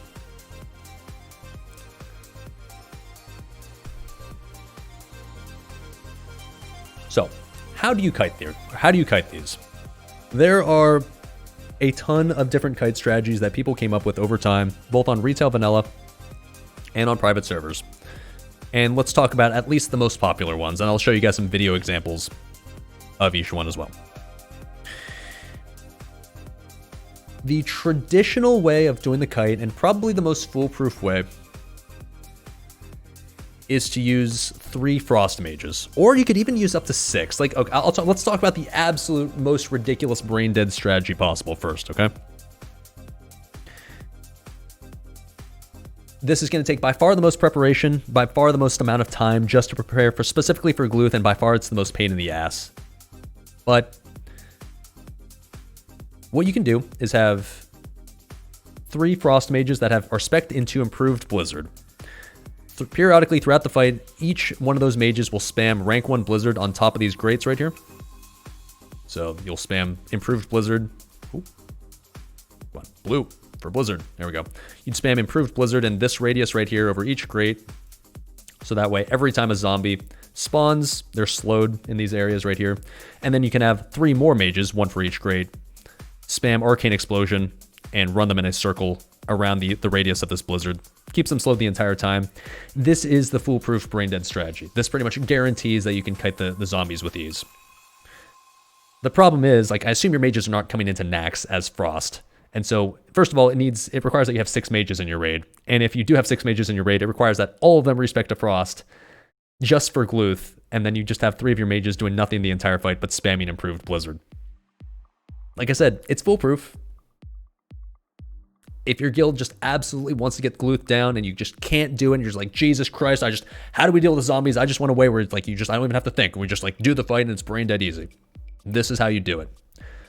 I would not recommend that you bring 6 Frost Mages to Naxx, or have your 6 mages respec every time you want to do Gluth and then have to respec after the fight. But that is the simplest, well, not the simplest, but that's the most brain dead easy way to do it if gold wasn't an issue and like dual spec was a thing or something. Okay? Now, the most traditional way to do it is to have this done by 3 Frost Mages. 1 Frost Mage can solo a grate. You can have 1 Frost Mage that just camps each grate, and then every time a zombie spawns, they'll AoE kite the zombies. Every time a new zombie spawns, the Frost Mage kiting them will pick them up and add them into their clump and continue kiting. If you choose to go with that strat, and it's the strat that we used back in the day on Chronos 1 when I played my mage, your mage has to not suck. We'll watch a video here of what it looks like to solo kite here as a mage. This is really fun. This is really rewarding as a mage to do this. If you can do it well, you feel like a god because you feel like you're the one carrying. By the way, this is footage from Risen, so shout outs to my Risen people watching. So here's 1 zombie that spawns. I don't really, to be honest, like, I don't really love how this mage right here AoE'd. I could do this better, I'm just saying. I'll show you a clip of me doing it eventually. I eventually fuck it up, but...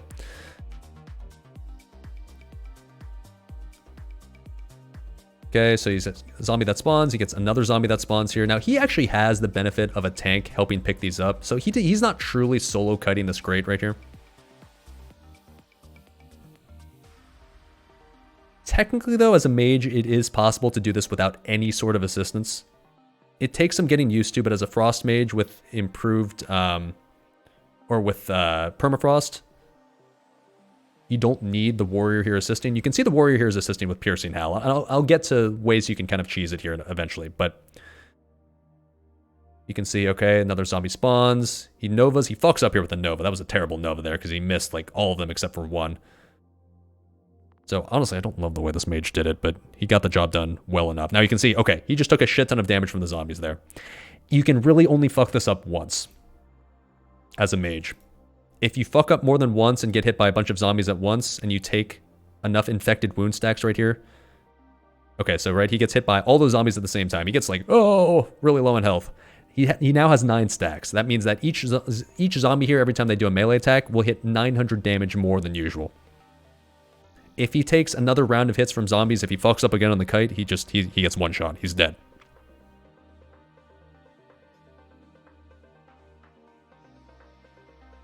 And so you can tell as the fight goes on, you get more zombies. It becomes more and more hectic because you have to kite more and more. Now, as a mage, in theory, that shouldn't be a big deal, but it just means there's a lot more margin for error if you...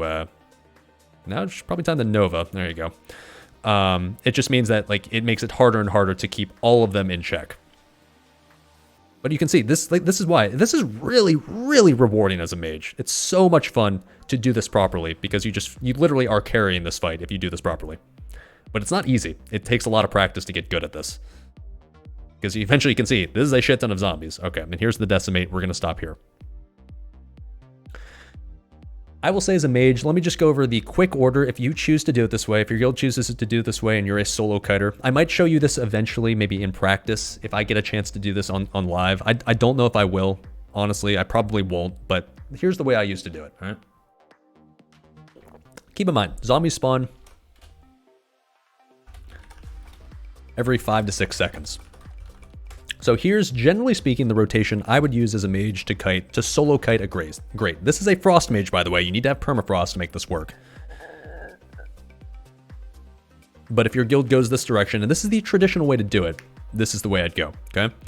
The first zombie, you frostbolt it. You have plenty of time to do it when it first spawns. You might as well frostbolt it, slow it initially, because you're going to be limited by your cooldowns on your spells here, okay? Frostbolt the first one. The second one, so when you frostbolt it, you just start kiting it in circles around the grate, because that's where you want to kite the zombies ideally, is in the front of the grate right here, because when the zombies spawn, it's going to spawn right here and run in this direction. So you want to make sure that you kite in this zone, so that when a new one spawns, you can very easily just add him into the pile that you already have. Okay, so you frostbolt the first one. When the second one spawns, you Cone of Cold. That will slow the second and the first one.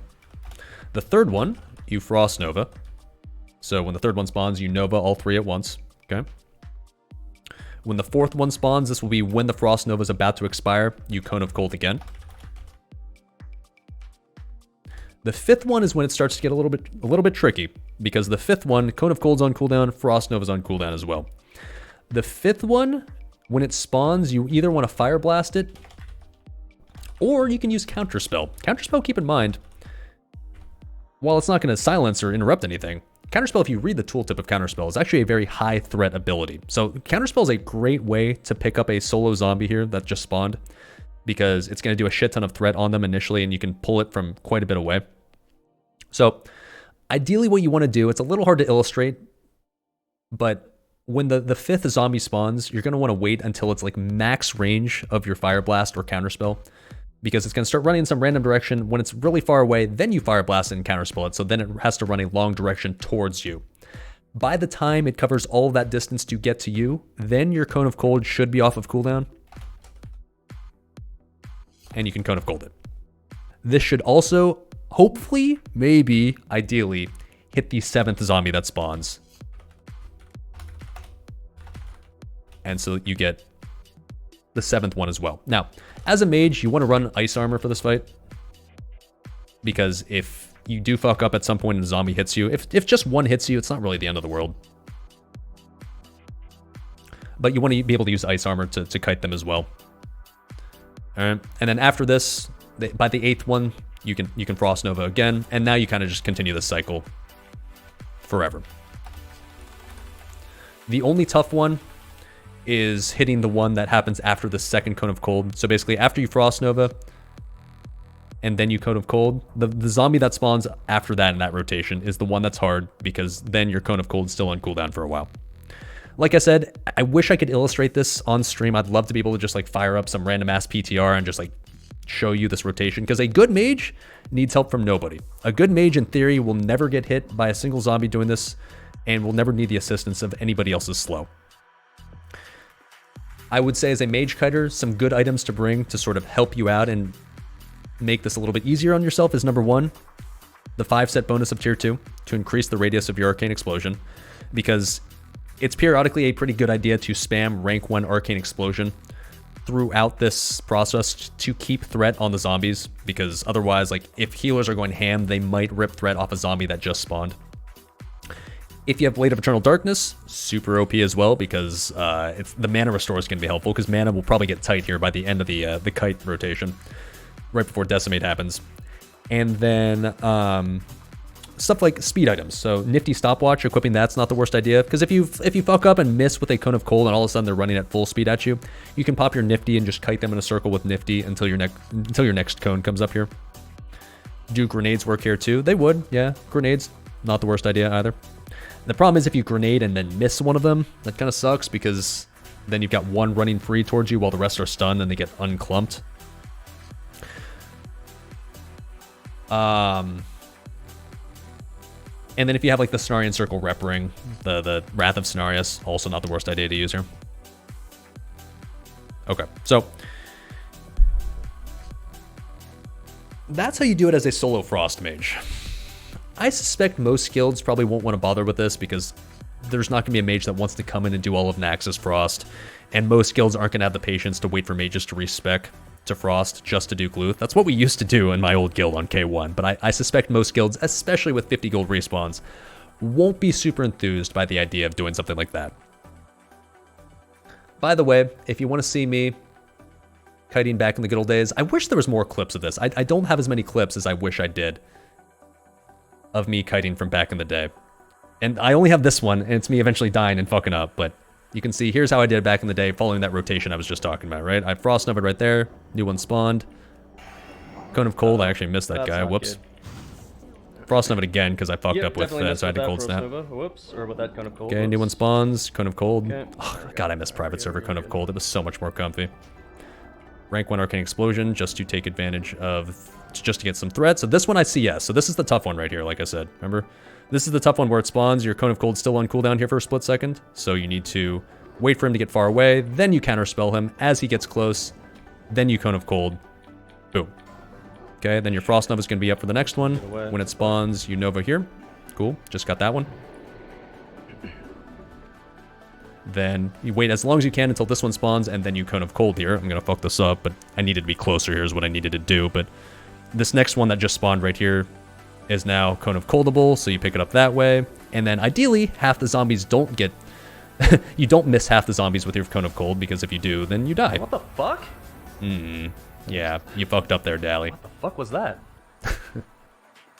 So there you go. I wish I had full footage of me doing a Gluth kite, because it was so much fun. It was so badass to do back in the day.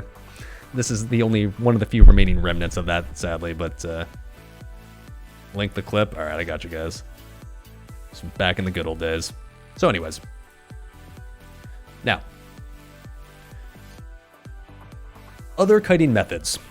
More than likely, like I said, your mages are going to be fire. They're not going to be frost, which means that you cannot solo kite a great as a fire mage. The problem with a fire mage is, number one, you don't have permafrost. So stuff, so like the cooldown on your Cone of Cold is going to be longer, which means that you can't overlap, or no, sorry, your Cone of Cold cooldown's the same, but like the duration of your slow is going to be is shorter, so therefore you can't just consistently overlap Cone of Cold slows to the point where you're going to have 2 seconds every time where like zombies will be unkited or unslowed. And then number two, you have a longer cooldown on Frost Nova. Number three, you don't have Cold Snap to save your ass if you need it. You do have Blast Wave, which is an additional AoE slow. But basically, as a mage, as a fire mage, it's not possible to keep things perma AoE slowed. You always are going to have like a gap at some point. So at that point, you need help from somebody to help you out. Now, I will show you the best example I've found of what to do as a fire mage when you're kiting here. The answer is you need some sort of other source of AoE slow. As Horde, the easy solution is Earthbind Totem. As Alliance, It's a bit trickier because you don't have Earthbind. Ideally, you have hunters, I guess, use Frost Trap or Ice Trap, whatever the AoE slow is. Although I will say that on Classic with batching hunters, it's a little unreliable to be able to drop traps in combat during a boss fight. But that's ideally what you do here. So you can see the Shaman here. What you ideally do is you have a Shaman assigned to dropping Earthbind at each grate. So like you assign one Shaman to this one Shaman to this one Shaman to this one. And so that way, like these are Frost Mages, but you can still do this as a Fire Mage. That way as a Fire Mage, you can just spam your Arcane Explosion and maybe Cone of Cold. And if you miss or you just like you lose some of that overlap of the kites from your Cone of Colds because the debuff expires, the Earthbind is what you can use. Because Earthbind, you keep in mind, you can keep down perpetually. There's no gaps in Earthbind if a Shaman just drops it on cooldown. So, the Mage can just kite in a circle, getting threat on the zombies with Arcane Explosion. The Shaman keeps Earthbind down to make sure that the AoE slow is still applied. And in theory, you can just do this infinitely until eventually you get to the Decimate mechanic, which I'll talk about eventually. Now, it requires Shamans not be brain dead and know where to drop their Earthbind, and it requires the Shamans to know when to redrop the totems, but in theory, that's easy. In practice, well, let's just say Shamans start to tunnel vision on healing a little bit too much sometimes.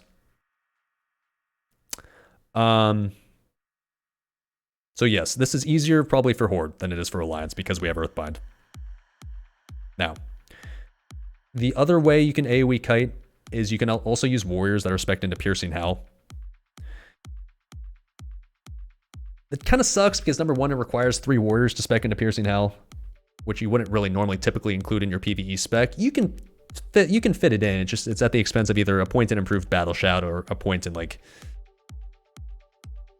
I guess, improved Execute or something.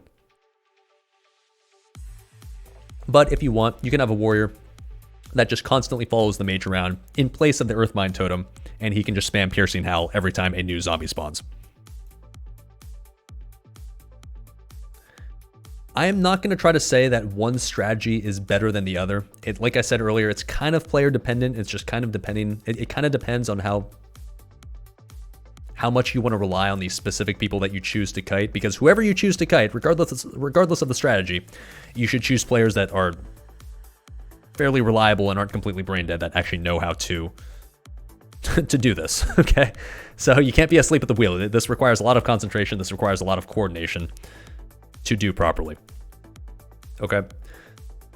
There is another method you can use that completely ignores mages if you want to. Before I get to that though, I can't not show the Fire Mage solo kiting.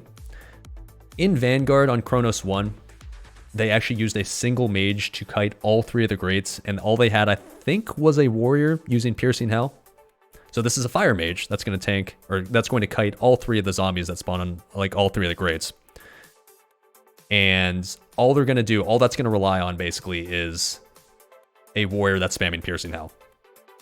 Let's get to the actual Gluth part. I'm not going to recommend that anybody try to do this. This was absolutely badass when I saw this video, but it is possible, technically as a Fire Mage, with the help of either one warrior or a shaman, I guess, to pick up the zombies from all 3 Greats. So what you can see him do is he runs to the center here. All the zombies will start coming towards the healers, because they aggro onto healers as soon as they get healing aggro. And what he has is a warrior that's going to be following him around here, spamming Piercing Howl. He also got the assistance of ice traps as well from hunters. They're Alliance right here, by the way, so they could not use Earthbind Totem, so they're pretty much completely reliant on ice traps, warrior spamming Piercing Howl, and the mage, of course, could Cone of Cold and Blast Wave still. And Nova, I guess.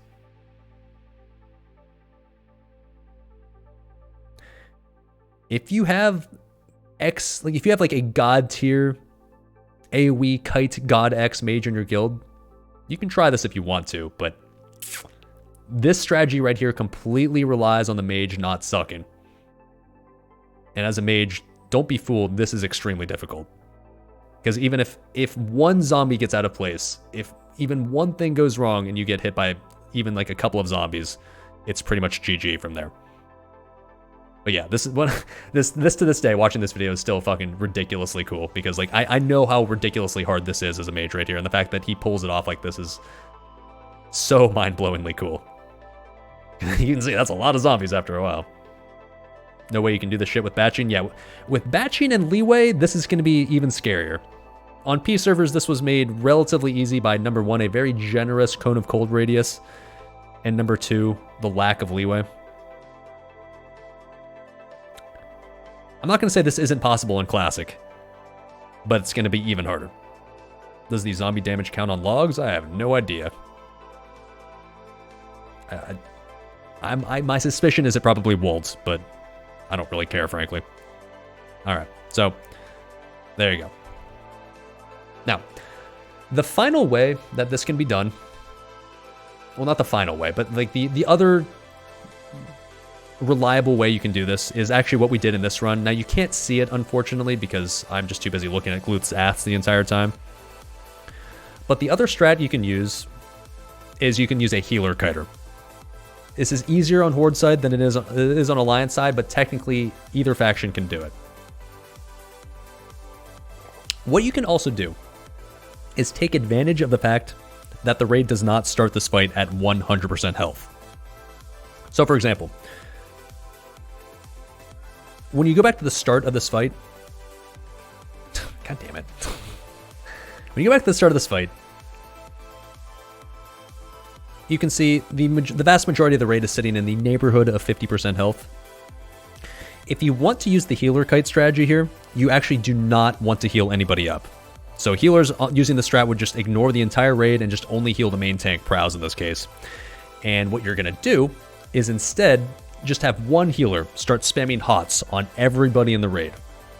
You don't have to do it all at once at the start, but like a healer's going to pick probably like 3 or 4 people to put HOTS on. And what that's going to do is as soon as the zombie spawns, it's going to get aggro. It's going to aggro onto the healer that's spamming HOTS on people on the raid to top them up. And so what that means is the healer can spam HOTS on 3 or 4 people. Once they get to full health, you can spam HOTS on 3 or 4 more people. Continue getting healing aggro that way. Keep spamming HOTS on 3 or 4 more people. And when you do that, it means that as long as the entire raid is standing in the center of the room like this right here, all the zombies from each raid are going to run towards the center like this and aggro onto the guy that has those HOTS rolling. Right? So if he just runs in a circle like this, the zombies as they come in, as long as they're slowed in some way, will continue chasing this healer in a circular motion. If the entire raid ends up getting topped up to the point where there's no one else left to put HOTS on, what you can do is you can cheese it with Warlock's life tapping, and he can just roll HOTS on Warlocks that are tapping the entire time to continue getting heal aggro. Could a Shaman solo it with Frost Shock? No, because you need to AoE kite the zombies. You need to have some sort of way to slow 6 or 7 zombies at the same time. With Frost Shock, that's going to be kind of hard. So keep in mind, the healer is going to be the one responsible in this scenario for getting heal threat and running them in circles to keep them kited. But the healer doesn't have a way to AoE slow, so that you're going to be relying on somebody else to provide AoE slows here. If you're Horde, you can drop Earthbind totems in this zone here. Hunters can drop ice traps. Warriors can once again spam piercing hell. Mages can also use like cones of cold and stuff. So, like I said, with Horde, it's easier because you can use the very reliable Earthbind totem. Yeah, Paladins can also do this with spamming Blessing of Kings if they wanted to. As long as they can out-threat the heal aggro, then yes, that's a very valid strat that Alliance can use specifically to get AoE threat. They can also beef up their AoE threat a bit with Consecrate as well. The only thing that sucks about Alliance is that you don't have Earthbind Totem to rely on, so you either have to kite with Ice Trap, which isn't super reliable, or you can use a Warrior with Piercing Howl. That's more reliable, but then you have to have a Warrior that specs into Piercing Howl. And so in theory, a healer can just run in circles forever, continue getting heal aggro on the zombies, kite them around an Earthbind Totem, and kite them in the exact same way that we just saw the mage solo kiting there on Gluth. Now, technically, that mage wasn't solo kiting because he was definitely getting help from hunters and the Piercing Howl warrior, but you get the idea. Well, keep in mind, the hunters, the reason why it's hard with the hunters is because, from what I've been told by hunters, batching makes it a pain in the ass to try to drop traps in the middle of a boss fight. Sometimes you can get it off. Sometimes if the batch window sucks too much, then you might just get immediately back into combat without a chance to redrop the trap. So that's why I'm saying it's not quite as reliable. Yeah, plus you can get Feign Death resist as well. Exactly. If you do healer aggro in the middle, can you just rotate Frost Novas on the mobs in the middle and perma-freeze them with 4 more mages? Okay, that's actually the last thing I want to touch on, is if you're not kiting on this fight, so if you're just some random mage that isn't responsible for kiting, or if you're some random priest with shackle that isn't responsible for kiting, you have to be very careful about choosing, if you like, you have to be very careful with using Frost Nova or shackle. Let's go back to the video we were just watching there of like the solo kite, right? Let's use this one as an example. If you choose to just come in and be like, oh, I'm going to help out here, let me just Frost Nova to help these guys out. If you Frost Nova in the wrong spot, let's say like as a mage, you chose to Frost Nova now and you root these 2 packs of zombies right here, like, oh, I'm helping, I'm Frost Novaing, this will help. There's a good chance you actually might fuck over the kiter, because if you Frost Nova them out here and then a new zombie spawns over here, all that does is means that the mage is not going to be able to hit everything with Cone of Cold. Like, they're going to be separated, because ideally what you want to do here as a mage to time this properly is Frost Nova on top of like this front portion of the grate, so that when a new zombie spawns, you can Cone of Cold not only the new zombie, but also the old zombies that you're already kiting, and get them all at once. So if you Frost Nova zombies off in Africa, then it means that like you're gonna split the mobs. And as a mage, if you're trying to AoE kite, you would know that if the mobs ever get split up at any point, you're kind of fucked.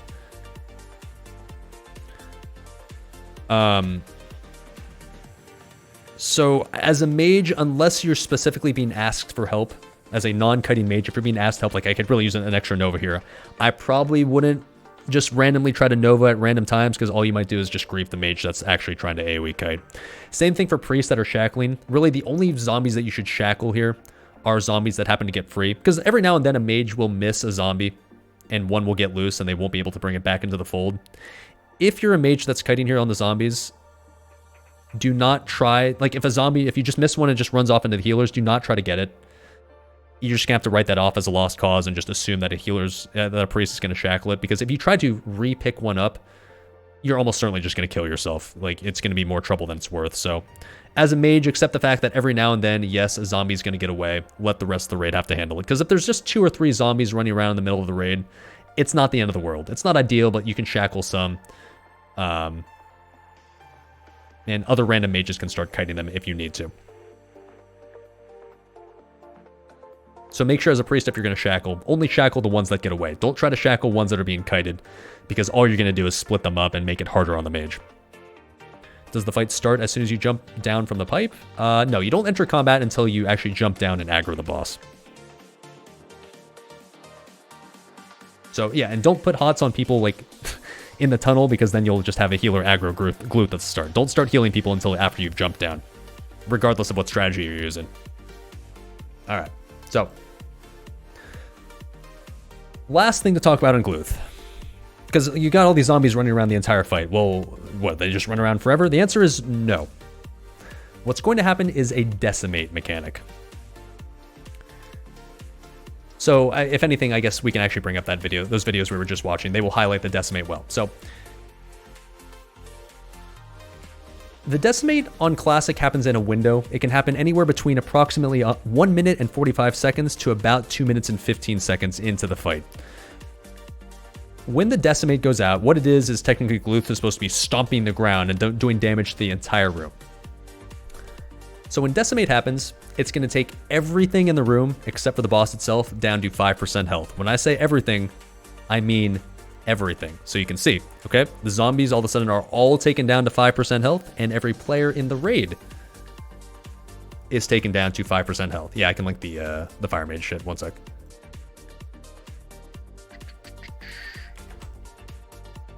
There you go, bud. So when this occurs, if you see this and you're like, wait, everybody's down to 5%, you're all going to die, right? No. What happens when the decimate goes out is that the zombies will completely ignore all threat. They'll say, fuck the kiter, fuck the healers. The zombies will just start booking it straight towards the boss when this decimate goes out. And of course, the same mechanic as what I mentioned at the start of this If they reach Gluth, still applies. If they reach Gluth, every zombie that reaches him will heal Gluth for 5% of his health. So, of course, the goal when this decimate happens is to kill all the zombies. Like I said at the start of this, zombies have way too much health to take from 100 to 0, but when they're decimated and they're taken down to 5% health, now you can reasonably kill them by just AoEing your balls off, basically. And so the goal is to just AoE them all down before they reach the boss. You want to prioritize the zombies that are closer to the boss, of course, because you have less time, and then the ones that are further away, you can work on second. Oh, also keep in mind the zombies will move a lot slower as well.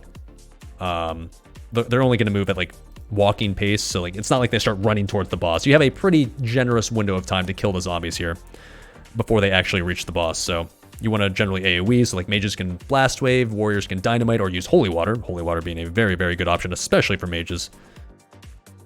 And also keep in mind during this decimate phase, as the zombies are walking towards Gluth, no new zombies will spawn for about 10 or 15 seconds or so. So as a mage kiter, during this phase, you can either A, focus on just AoEing the zombies, or B, what's more reasonably going to be what you have to do is regen back on mana, because this will be pretty mana intensive. So the decimate will be your window of opportunity to evocate or do whatever.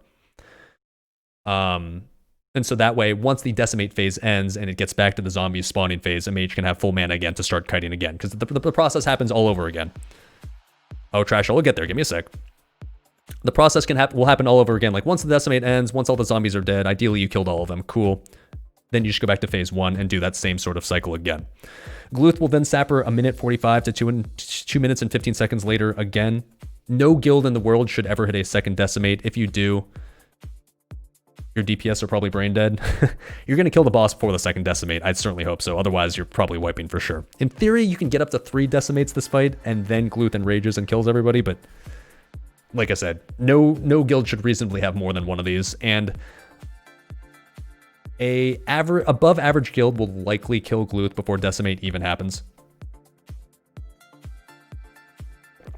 With Gluth having 1.67 million health, I can guarantee you every onslaught raid, even farm raids, will kill Gluth before decimate. Which means that the entire decimate phase, like AoE in here, isn't really relevant anyways. Okay, so you guys are saying like, whoa, you gotta be careful with sappers, right? Yes. When you're taken down to 5% health, don't just immediately mash your sapper button. Let's all learn from our warrior class leader in Onslaught, Ned. Here's what happens if you choose to sapper on Gluth at decimate.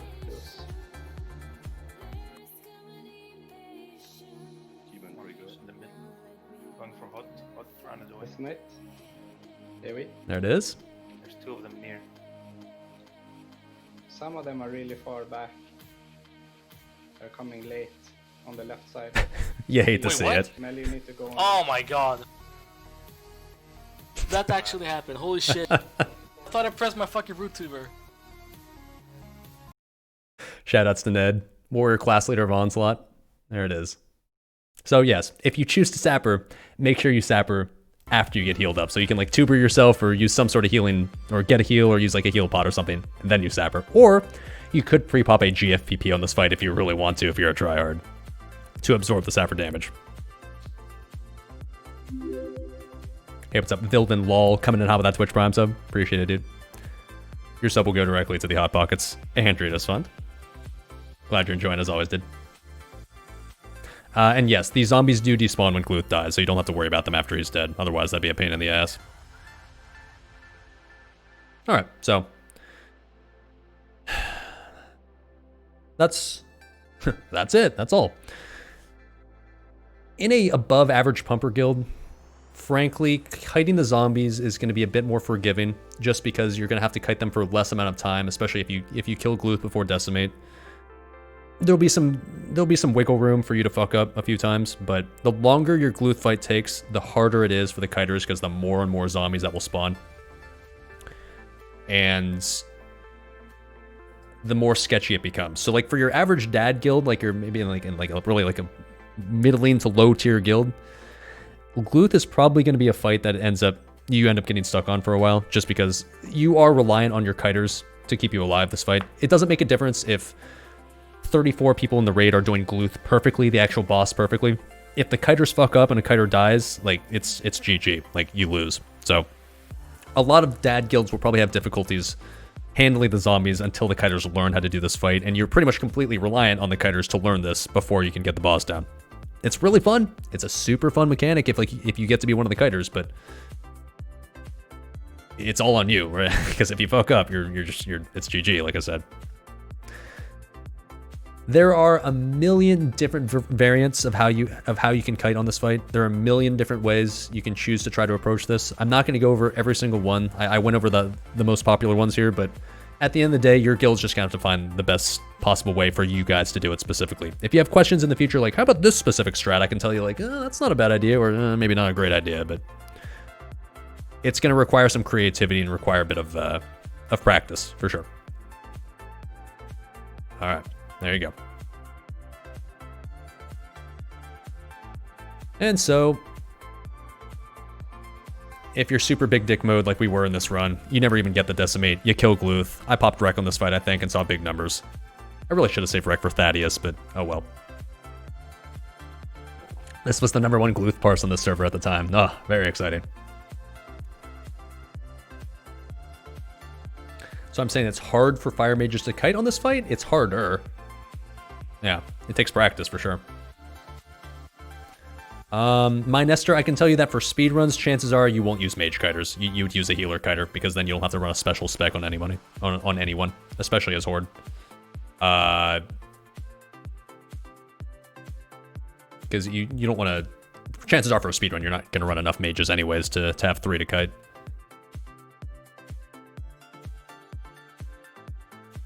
Do I think realistically mages would respec just for this fight? We did on private servers. But then again, on private servers, the ones I played on, respecs were 5 gold.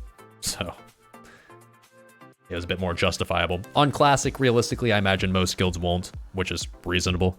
So chances are you'll have to use 3 fire mages to kite and have the assistance of Earthbind or Ice Trap or Piercing Now, something like that. All right. And the final boss is, in fact, Thaddeus. Here we are. So, only thing to mention before we get to Thaddeus here, there's no trash to do, but in this little corridor here, there is going to be a pat of trash that walks back and forth between this area. So just make sure that you're careful and you're not brain dead and run straight into the pat. Just look to your left, look to your right. Pretend you're a kid at a crosswalk, all right? Just make sure you don't see the pat coming, and then you can run by.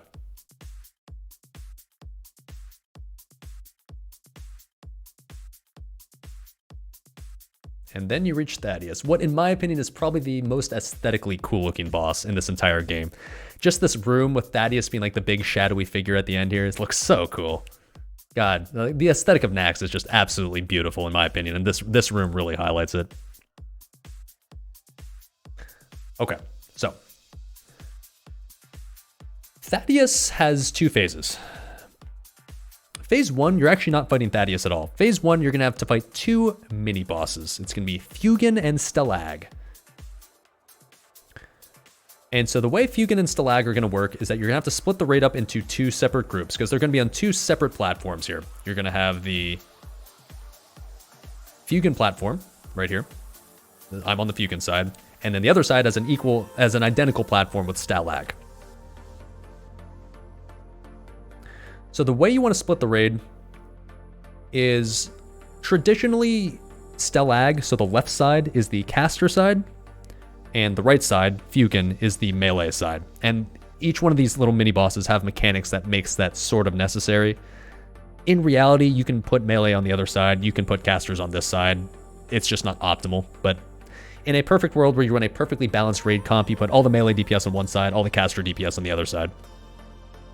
It's kind of like Twin Amps, sort of, but more forgiving. Because like it's not like these bosses aren't immune to any damage. Like you can damage them. You can damage both bosses with spell and physical damage. Third phase is not dying to the lingering debuff after he dies. True.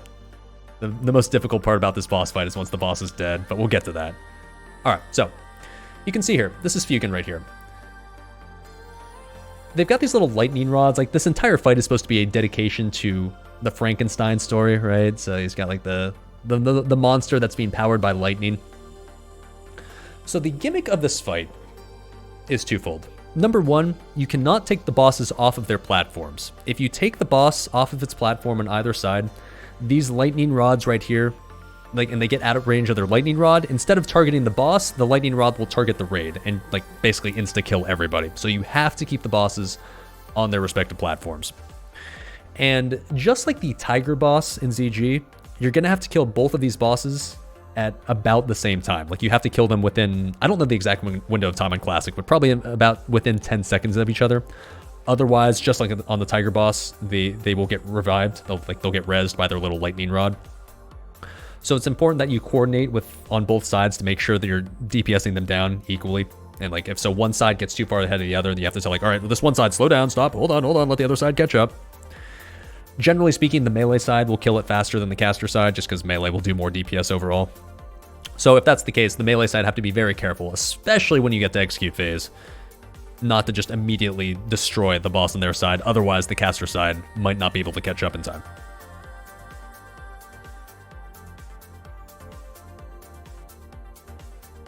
All right. So in we go. I'm not going to show you the caster side, what happens over there, but frankly, what happens on that side is pretty much identical to this side, so there's not really much to see. And there's really nothing different that happens on the other side to the point where you're missing out on a ton, but... Alright, so we pull the boss like so. Keep in mind, both of these mini-bosses, both Fugan and Stalag, will both fucking slap. These guys, believe it or not, hit harder than Thaddeus himself. Their auto attacks, will fucking chunk you. Each mob, Fugan and Stalag, will hit a main tank, at least for us dual wielding main tanks, for about 2 to 2.8k damage per auto attack. What side do hunters go on? It doesn't really matter. They can go on either. I think ideally they go on the Fugan side, but if you're short on casters, they can also go Stalag if they want to. Yes, each mini boss, they're their own mobs, so they have separate debuff slots, separate health pools. It's not like Twin Imps where their health pools are linked or anything. So they're going to hit their tanks like absolute trucks. And on private servers, at least, they had this feature where every single attack that wasn't dodged or missed or parried was guaranteed to be a crushing blow. That does not seem to be the case on Classic. It seems like they can just have normal attacks as well. But based on the logs I was looking at, it seems like they have a very high frequency of crushing blows. So they will seemingly crush your tank a lot more often than a regular boss will. And a crushing blow will deal about 3.5k, 4k damage on a main tank. So as a healer, the main tank is going to... The tanks on both sides are going to get chunked, and you got to make sure that you spam them to keep them up. Can't you split casters and melee 50-50 for each boss? Yeah, that's exactly what I already said. Alright, so ideally you want to take the boss back to the back little wall right here. Each boss, so both Fugan and Stalag, will have a War Stomp that will deal 1.4 to 1.8k physical damage for anybody in range. So as a melee, you're going to have to deal with that on both sides. Doesn't really matter. And it'll also knock you back about 15 yards. So that's why you want to have your main tank with his back against the wall. So that way when the knockback goes out, the main tank can keep him in one spot right here. You're going to see, let's wait for a War Stomp to go out. Yeah, like that. So it doesn't punch you far. It's just a short distance, but having your main tank with his back against the wall on both sides will help keep them stationary. So on this side, Fugan, the only ability Fugan has outside of that War Stomp is what's called a Power Surge, and it's kind of like a Frenzy, except you can't trank it. It's just going to be something you're going to have to deal with. When he does the Power Surge, it will increase Fugan's attack speed by 200% for 10 seconds. So especially whenever you see the Power Surge go out, you can see the alert here. When you see Power Surge go out as a healer, it means it's time to spam the ever-loving shit out of the tank on this side. No, I'm not taking nature damage here. The only damage you're going to take here as a melee on this side is going to be physical damage from the knockback. That's it. And that's really all there is to this specific side. This boss is relatively simple. Really, the only scary thing about this fight is the fact that, or about this specific boss, is that he hits the main tank so hard. So as a melee, just don't rip threat off these guys, otherwise you're in trouble. Okay. The other side, like I said, Stalag is pretty much identical. Oh, wait, shit. You know what? Did I fuck this up? Oh, shit, I fucked this up. I'm sorry. Power Surge is a Stalag ability, not a Fugan ability. My bad. Power Surge will happen on the opposite side.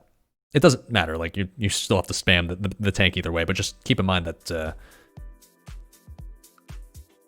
he goes nuts on the caster side instead. Sorry, my bad. Fugan has an AoE mana drain. That's the reason why Fugan is considered the melee side, and Stalag, who doesn't have a mana drain, is considered to be the caster side. Fugan over here on this side will AoE mana drain about every 5 to 8 seconds or so. And it hits all mana users within 30 yards, and it burns 500 mana. It doesn't have a damage component to it. It only burns mana. So honestly, in reality, that's why I said you can actually have casters go on this side. Like mages and hunters and locks can actually all just stand at max range and outrange the mana burn. And even if they get hit by one, it only does 500 damage anyways. Or sorry, 500 mana burned anyways, and it doesn't even damage you. So in reality, you can split your raid however you want as long as people position properly on this side. But ideally, you just want to have your casters be able to stand like with a bit more forgiveness, so that's why they stand on the other side, if possible. And then, like I said, on the other side, the power surge happens, but doesn't really affect any one DPS type specifically. It's just, it's more that Fugan does have the mana drain, which necessitates that the casters go to the other side more than... Fugan doesn't really have any abilities, or sorry, Stalag doesn't really have any abilities that specifically fucks over melee, so there's no reason why melee can't help on the other side as well. Yeah, Rip and Hanson Shamans, they're kind of fucked on this, I guess. Same for Feral Druids, I guess. Okay. The only other thing to note about this portion of the fight is that there's actually going to be a tank swap. And so you might see this and be like, wait, how do the tanks swap? Like, aren't they on opposite sides of the room? They are, but these bosses are going to do what's basically called a throw. I don't know what the official ability is called, but it's like a throw player. What's going to happen is every 21 seconds, it's exactly 21 seconds according to the PTR. Yeah, they're going to yeet the tanks to the opposite sides, the opposite platform. So what you're going to see is, like, watch 3 words here. He goes, whoo, it was really quick, but he just got whoo, yeeted to the other side. And the other tank on the other side gets yeeted to this side. And then once they land, they can pick these guys up and keep tanking them. Now, on private servers, this was really scary because during the time in which the tanks were flying into, like, through the air after they got yeeted,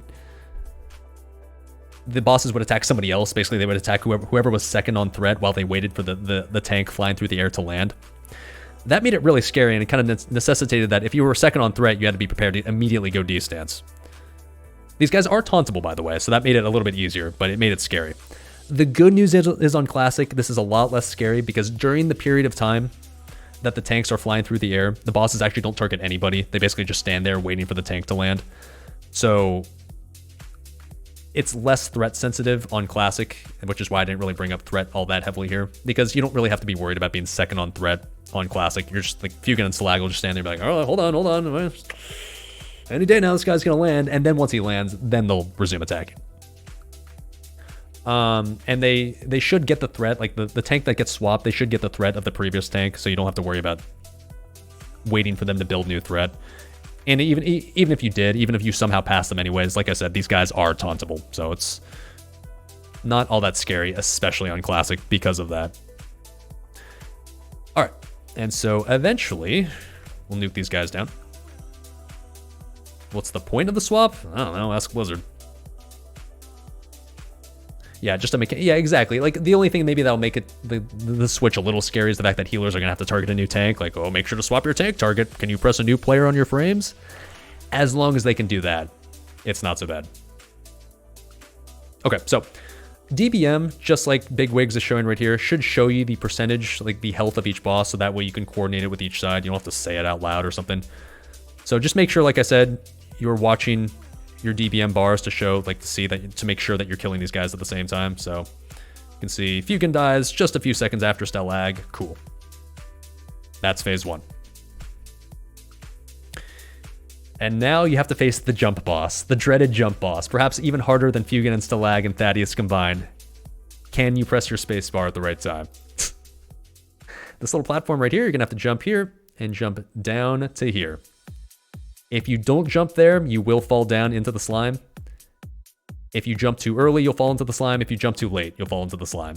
Honestly, it's pretty forgiving. Basically, as long as you're moving forward and you're on this little elevated lip and jump at some point, You're going to make it. You can see I didn't exactly cut it close here. I made it with plenty of room.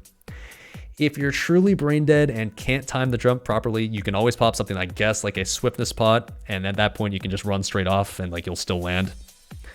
A rogue can sprint if they want to, and then they don't have to worry about jumping. A mage can slow fall if they're really that worried about it. But in reality, this is... If you miss this jump, you're going to be made fun of because this is brain dead easy to complete. Did somebody fall off here?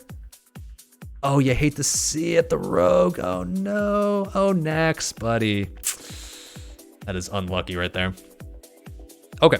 And assuming everybody makes the jump and isn't brain dead, you start Thaddeus. B. Diddy, that is a good question. On private servers, there was a combat drop during this phase. So between phase 1 when you're fighting Fukin and Stalag and when Thaddeus engages, you would drop combat, which was nice because it meant you get like, oh, cool, you could swap trinkets, casters could drink. You can swap some gear out if you wanted to. Unfortunately, on Classic, based on the PTR, you will not drop combat. You will stay in combat this entire time. So whatever trinkets you plan on using for Thaddeus, you have to have equipped when you engage Fukin and Stalag. Okay. I'm glad somebody said this because this makes this very easy to illustrate. All right, so Thaddeus starts right here. Thaddeus starts as like a stone form untargetable mob, and then a few seconds, I think it's about approximately 20 seconds after Fukin or Stalag dies last, whichever one dies last, approximately 20 seconds later, the boss will engage and you can start attacking him. Thaddeus has 6.67 million HP. I believe he is the highest HP boss in this entire game. So you would hear that and be like, oh shit, how are we gonna come out? How are we gonna deal with that? The good news is the main mechanic of this fight turns this into a pumper fight. You got the pump, man. It's time to pump. Thaddeus is going to have the infamous polarity shifts, which, if you have a brain, makes things nice and is easy to deal with and means that you can go hard. But we'll illustrate this. Okay, so you can see this guy right here saying, boss, plus is over here, minus is over here. Let's watch the start of this fight, and we'll just see what happens here. Okay, tank picks it up. Everybody just wants to stay in the center area of the platform right here when the fight starts. And then you're gonna see his hand start to glow with these giant balls of lightning. This means that he's casting polarity shift. Okay, so as soon as polarity shift goes out, every single player in the raid is gonna get one of two debuffs, and it's gonna be 50-50.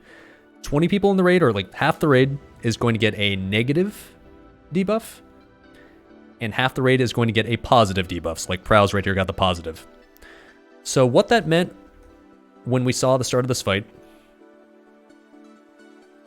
is that you're gonna have to split the raid in two. It doesn't matter which side you go on, but you need to have positive stack on one side of the boss, negative stack on the other side of the boss.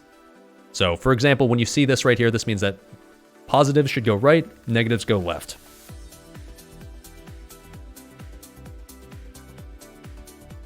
Okay, so when polarity shift goes out, you're going to see everybody split up into their appropriate sides based on their debuff.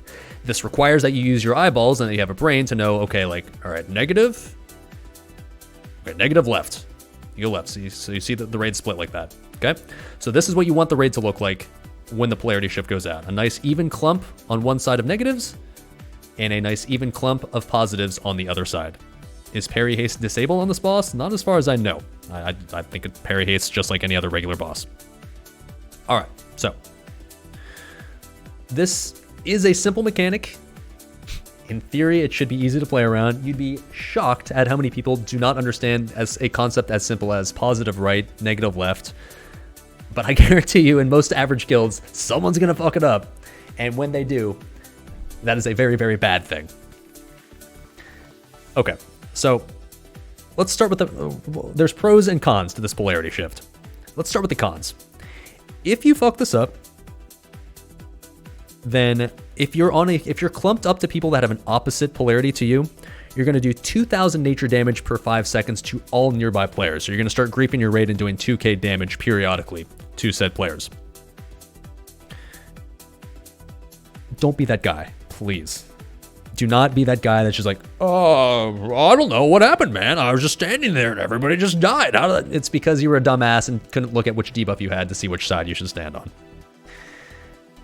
The good news is when a polarity shift goes out, they happen periodically throughout the fight. So like the first one happens there about 15 seconds into the fight, and thereafter it happens in a window about 25 to 30 seconds periodically.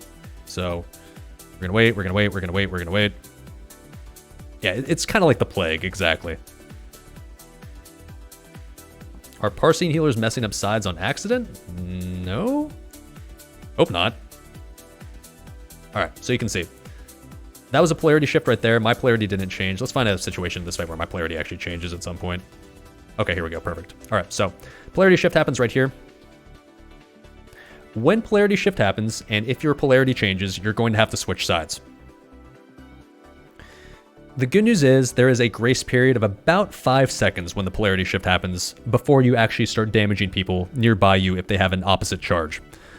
So what you want to do is just run straight through the boss. Don't take like a weird circular motion. Don't like jump through here. Don't like take any sort of scenic routes, all right? When you get a polarity shift and you get a new polarity, you just run straight through the boss like this, okay? Then you turn around, stop here, and keep going. Don't you die instantly because all those players with the opposite polarity damage you, so basically one-shots you? No, like I said, you get a 5-second grace period when the polarity shift goes out where no one will take any damage from polarity. That 5-second window is the window you have to swap like I just did right here. If done correctly, and you just, like I said, if you just run straight through the boss, you just take the efficient route, you just take the shortest possible route of a straight line, you can switch with plenty of time to spare and just keep going. No harm done.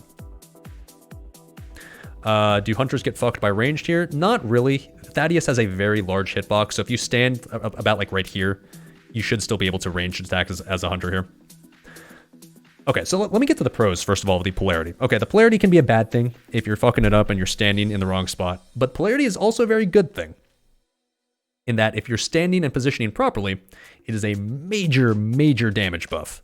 Thaddeus, like I said, has 6.67 million HP, so you're going to need some sort of assistance to be able to kill a boss with that much AP, or HP, and you do from the polarity. So, for every person that you're standing next to with the same polarity as you will get a 10% damage buff, and that's stackable per player that you have nearby you. So you can see I currently have 19 stacks of the positive polarity debuff, but it's a good thing. And so 19 is the max, right? So you have 20 players, like the raid split 50-50, 20 on each side. You have you with your polarity, and then 19 of your closest friends nearby you, each giving you 1 stack of the damage buff. So if done properly, and if you're stacked properly, you're going to be doing 100%, 190% increased damage, assuming everyone's alive and standing in the right spot. Which means, like I said, it's time to pump, man. You get the pump on this fight. Let's go ahead and watch this execute phase, shall we? Oh, the deeps. I should have saved rec for this fight. What was I thinking? This fight's fun. You get to see big numbers. The juicy 14k execute is always fun. You'll love to see it. But you got to keep in mind that this fight is all about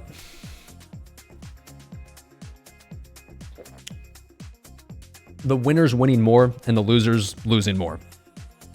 The problem is if people are dumb and kill themselves because they're standing on the wrong spot, as people die, not only do you just lose your regular amount of raid DPS from a person dying, of course, but it also reduces the amount of the damage buff that you get. Like, let's say like 3 people on my side die for some reason. All of a sudden, instead of doing... Let's say 3 people on my side die right now. Instead of having 19 stacks of the damage buff, so doing 190% damage, you're only going to be able to have 16 stacks of the buff and therefore only 160% extra damage. So if too many people die over the course of this fight, Thaddeus becomes more and more difficult to kill. Technically, his enrage timer is what you would be racing against, but in reality, what you're racing against is really healer mana running out. If too many people die, you start doing less and less damage per person died. And so if you have half the raid dead, all of a sudden you can't really kill Thaddeus in time before you go or in theory you hit the enrage timer. So you got to be very, very cognizant of the fact that if you die, not only are you griefing yourself, but you're griefing the entire raid far more than normal. Stacks had to be at max melee range on the PTR. Yeah, you definitely want to. You don't want to stand like right on top of the boss's hitbox, regardless of whether you're the tank or a ranged. You want to be able to stand as far as possible away, just to make sure A, you're not in range of the other stack, and then B, if you're a melee, you want to make sure that you're close enough to your ranged to still get the full effect of the polarity buff. Unfortunately, no, the buff does not affect healers at all. So as a healer, sorry, you don't get to pump. Your numbers are still the same as always. So, I should also note that Thaddeus does have one more ability. He has a Chain Lightning. It's not really something you're going to have to worry about too much, but he does have a Chain Lightning that he'll do periodically throughout the fight that will target a random player and chain up to 15 players. So unlike a normal Chain Lightning, which just only chains to like 2 more players, his chains to 15 more. This is going to be nature damage, of course, so for Thaddeus specifically because of that, not the worst idea in the world to pre-pop a GNPP. If somebody fucks up the polarity, and you start taking damage from that person, that's also nature damage. So it's a good idea if you have time to pre-pop a GNPP for this fight, just to absorb Chain Lightning and Rogue polarity damage.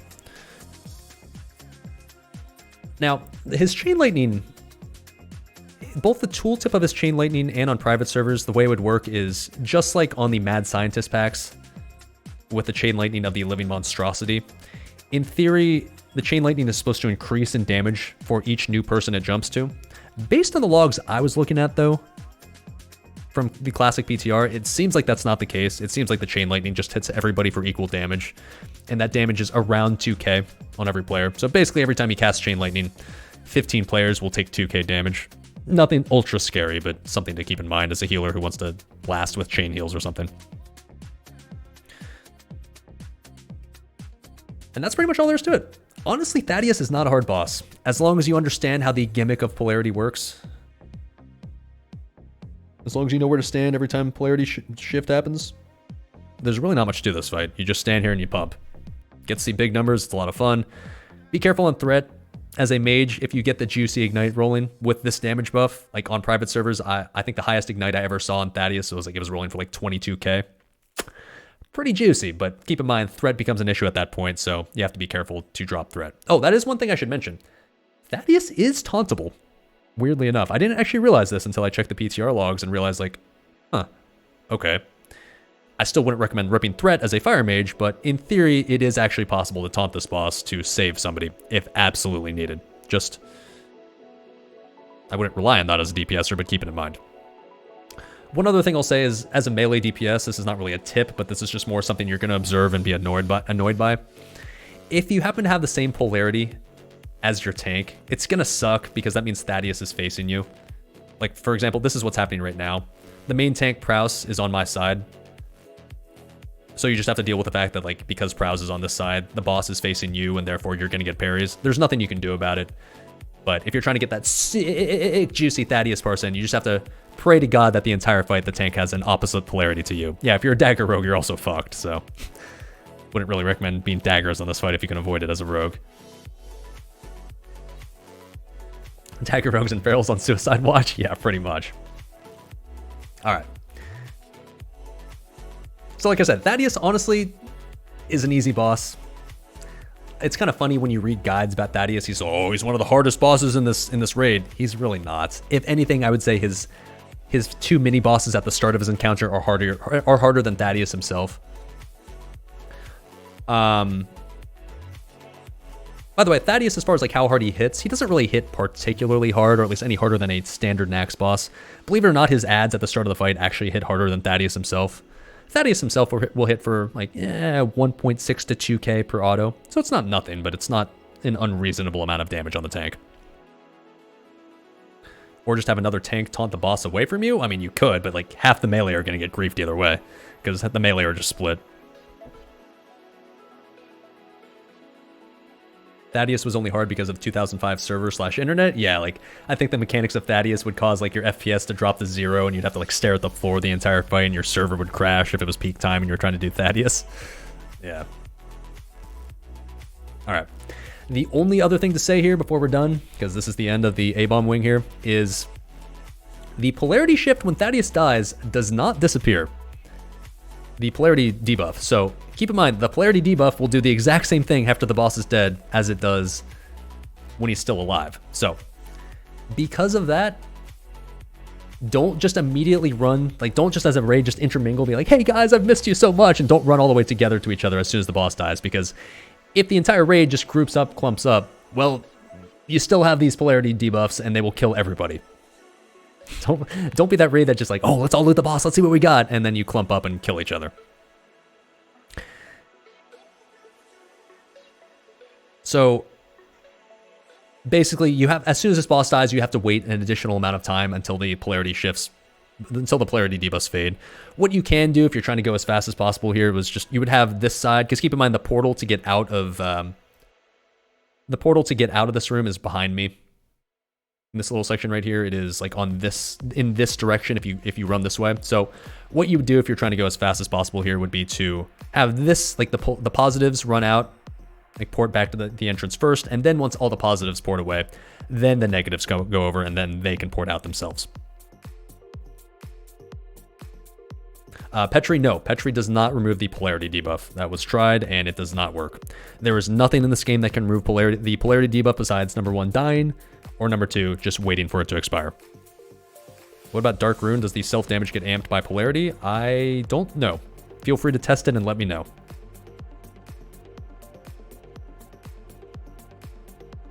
Time to take a breather in a speedrun? You kind of have to, yeah. So, anyways, as a last thing we'll show, if you die on Thaddeus, by the way, if you don't have any polarity at all, you are actually still in danger of getting killed, because if you don't have a polarity at all, it means that either polarity, either positive or negative, will damage you, because technically it just deals damage to anybody that doesn't have the same polarity as you. So, if you're a healer rezzing people, be careful when you res them, please. All right. Hey, we're alive. How exciting.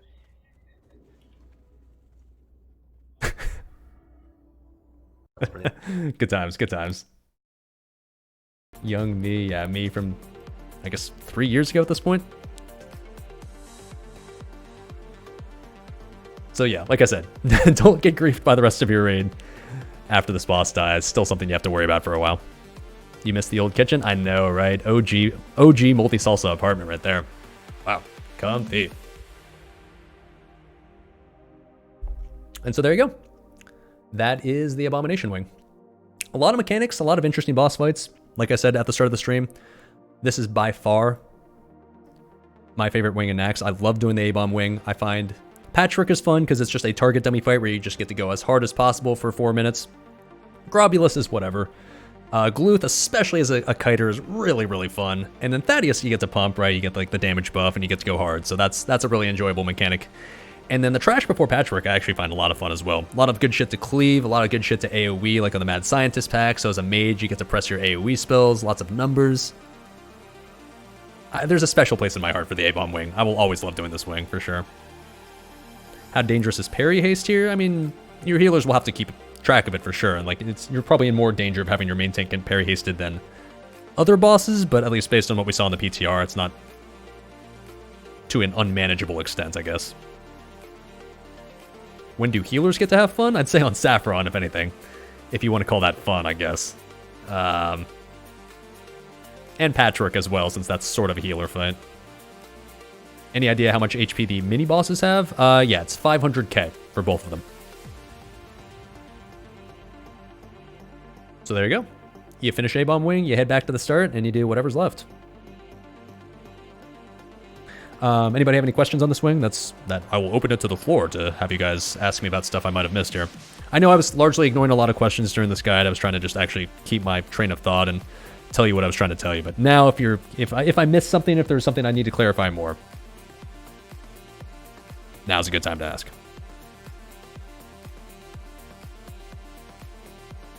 And yes, Walkies TV, you definitely did just miss the entirety of the guide. That was a long one. Holy shit. That took me close to 4 hours. God damn. There's a lot of stuff to talk about in the A-Bomb wing, which is probably why I like it so much. Can you rocket boots past all the globs after Patchwork? Sure, but you don't really need to. It's not really necessary. If anything, speed items might make it harder just to line it up correctly. Any good weak auras to have? You'll probably want a weak aura that will make it very obvious as to what polarity you have on Thaddeus. Probably a weak aura that will also make it obvious when you have the injection on Globulus, but that's about all. There's nothing like vital, I would say. Not that I can think of, at least. Is there an order you do the wings? It doesn't really matter. I'd probably recommend that you do DK wing last, but as far as the other three, it doesn't really make a difference as to which order you do it in. Should mages blink through him when their polarity changes? Yeah, you can. If you want to as a mage, you can make it easy on yourself. I don't know if I'd recommend wasting the mana on it, because it's not really necessary, but if you're really, really worried, like, oh shit, like, I don't know, I fell behind for some reason, then yes, you can blink it.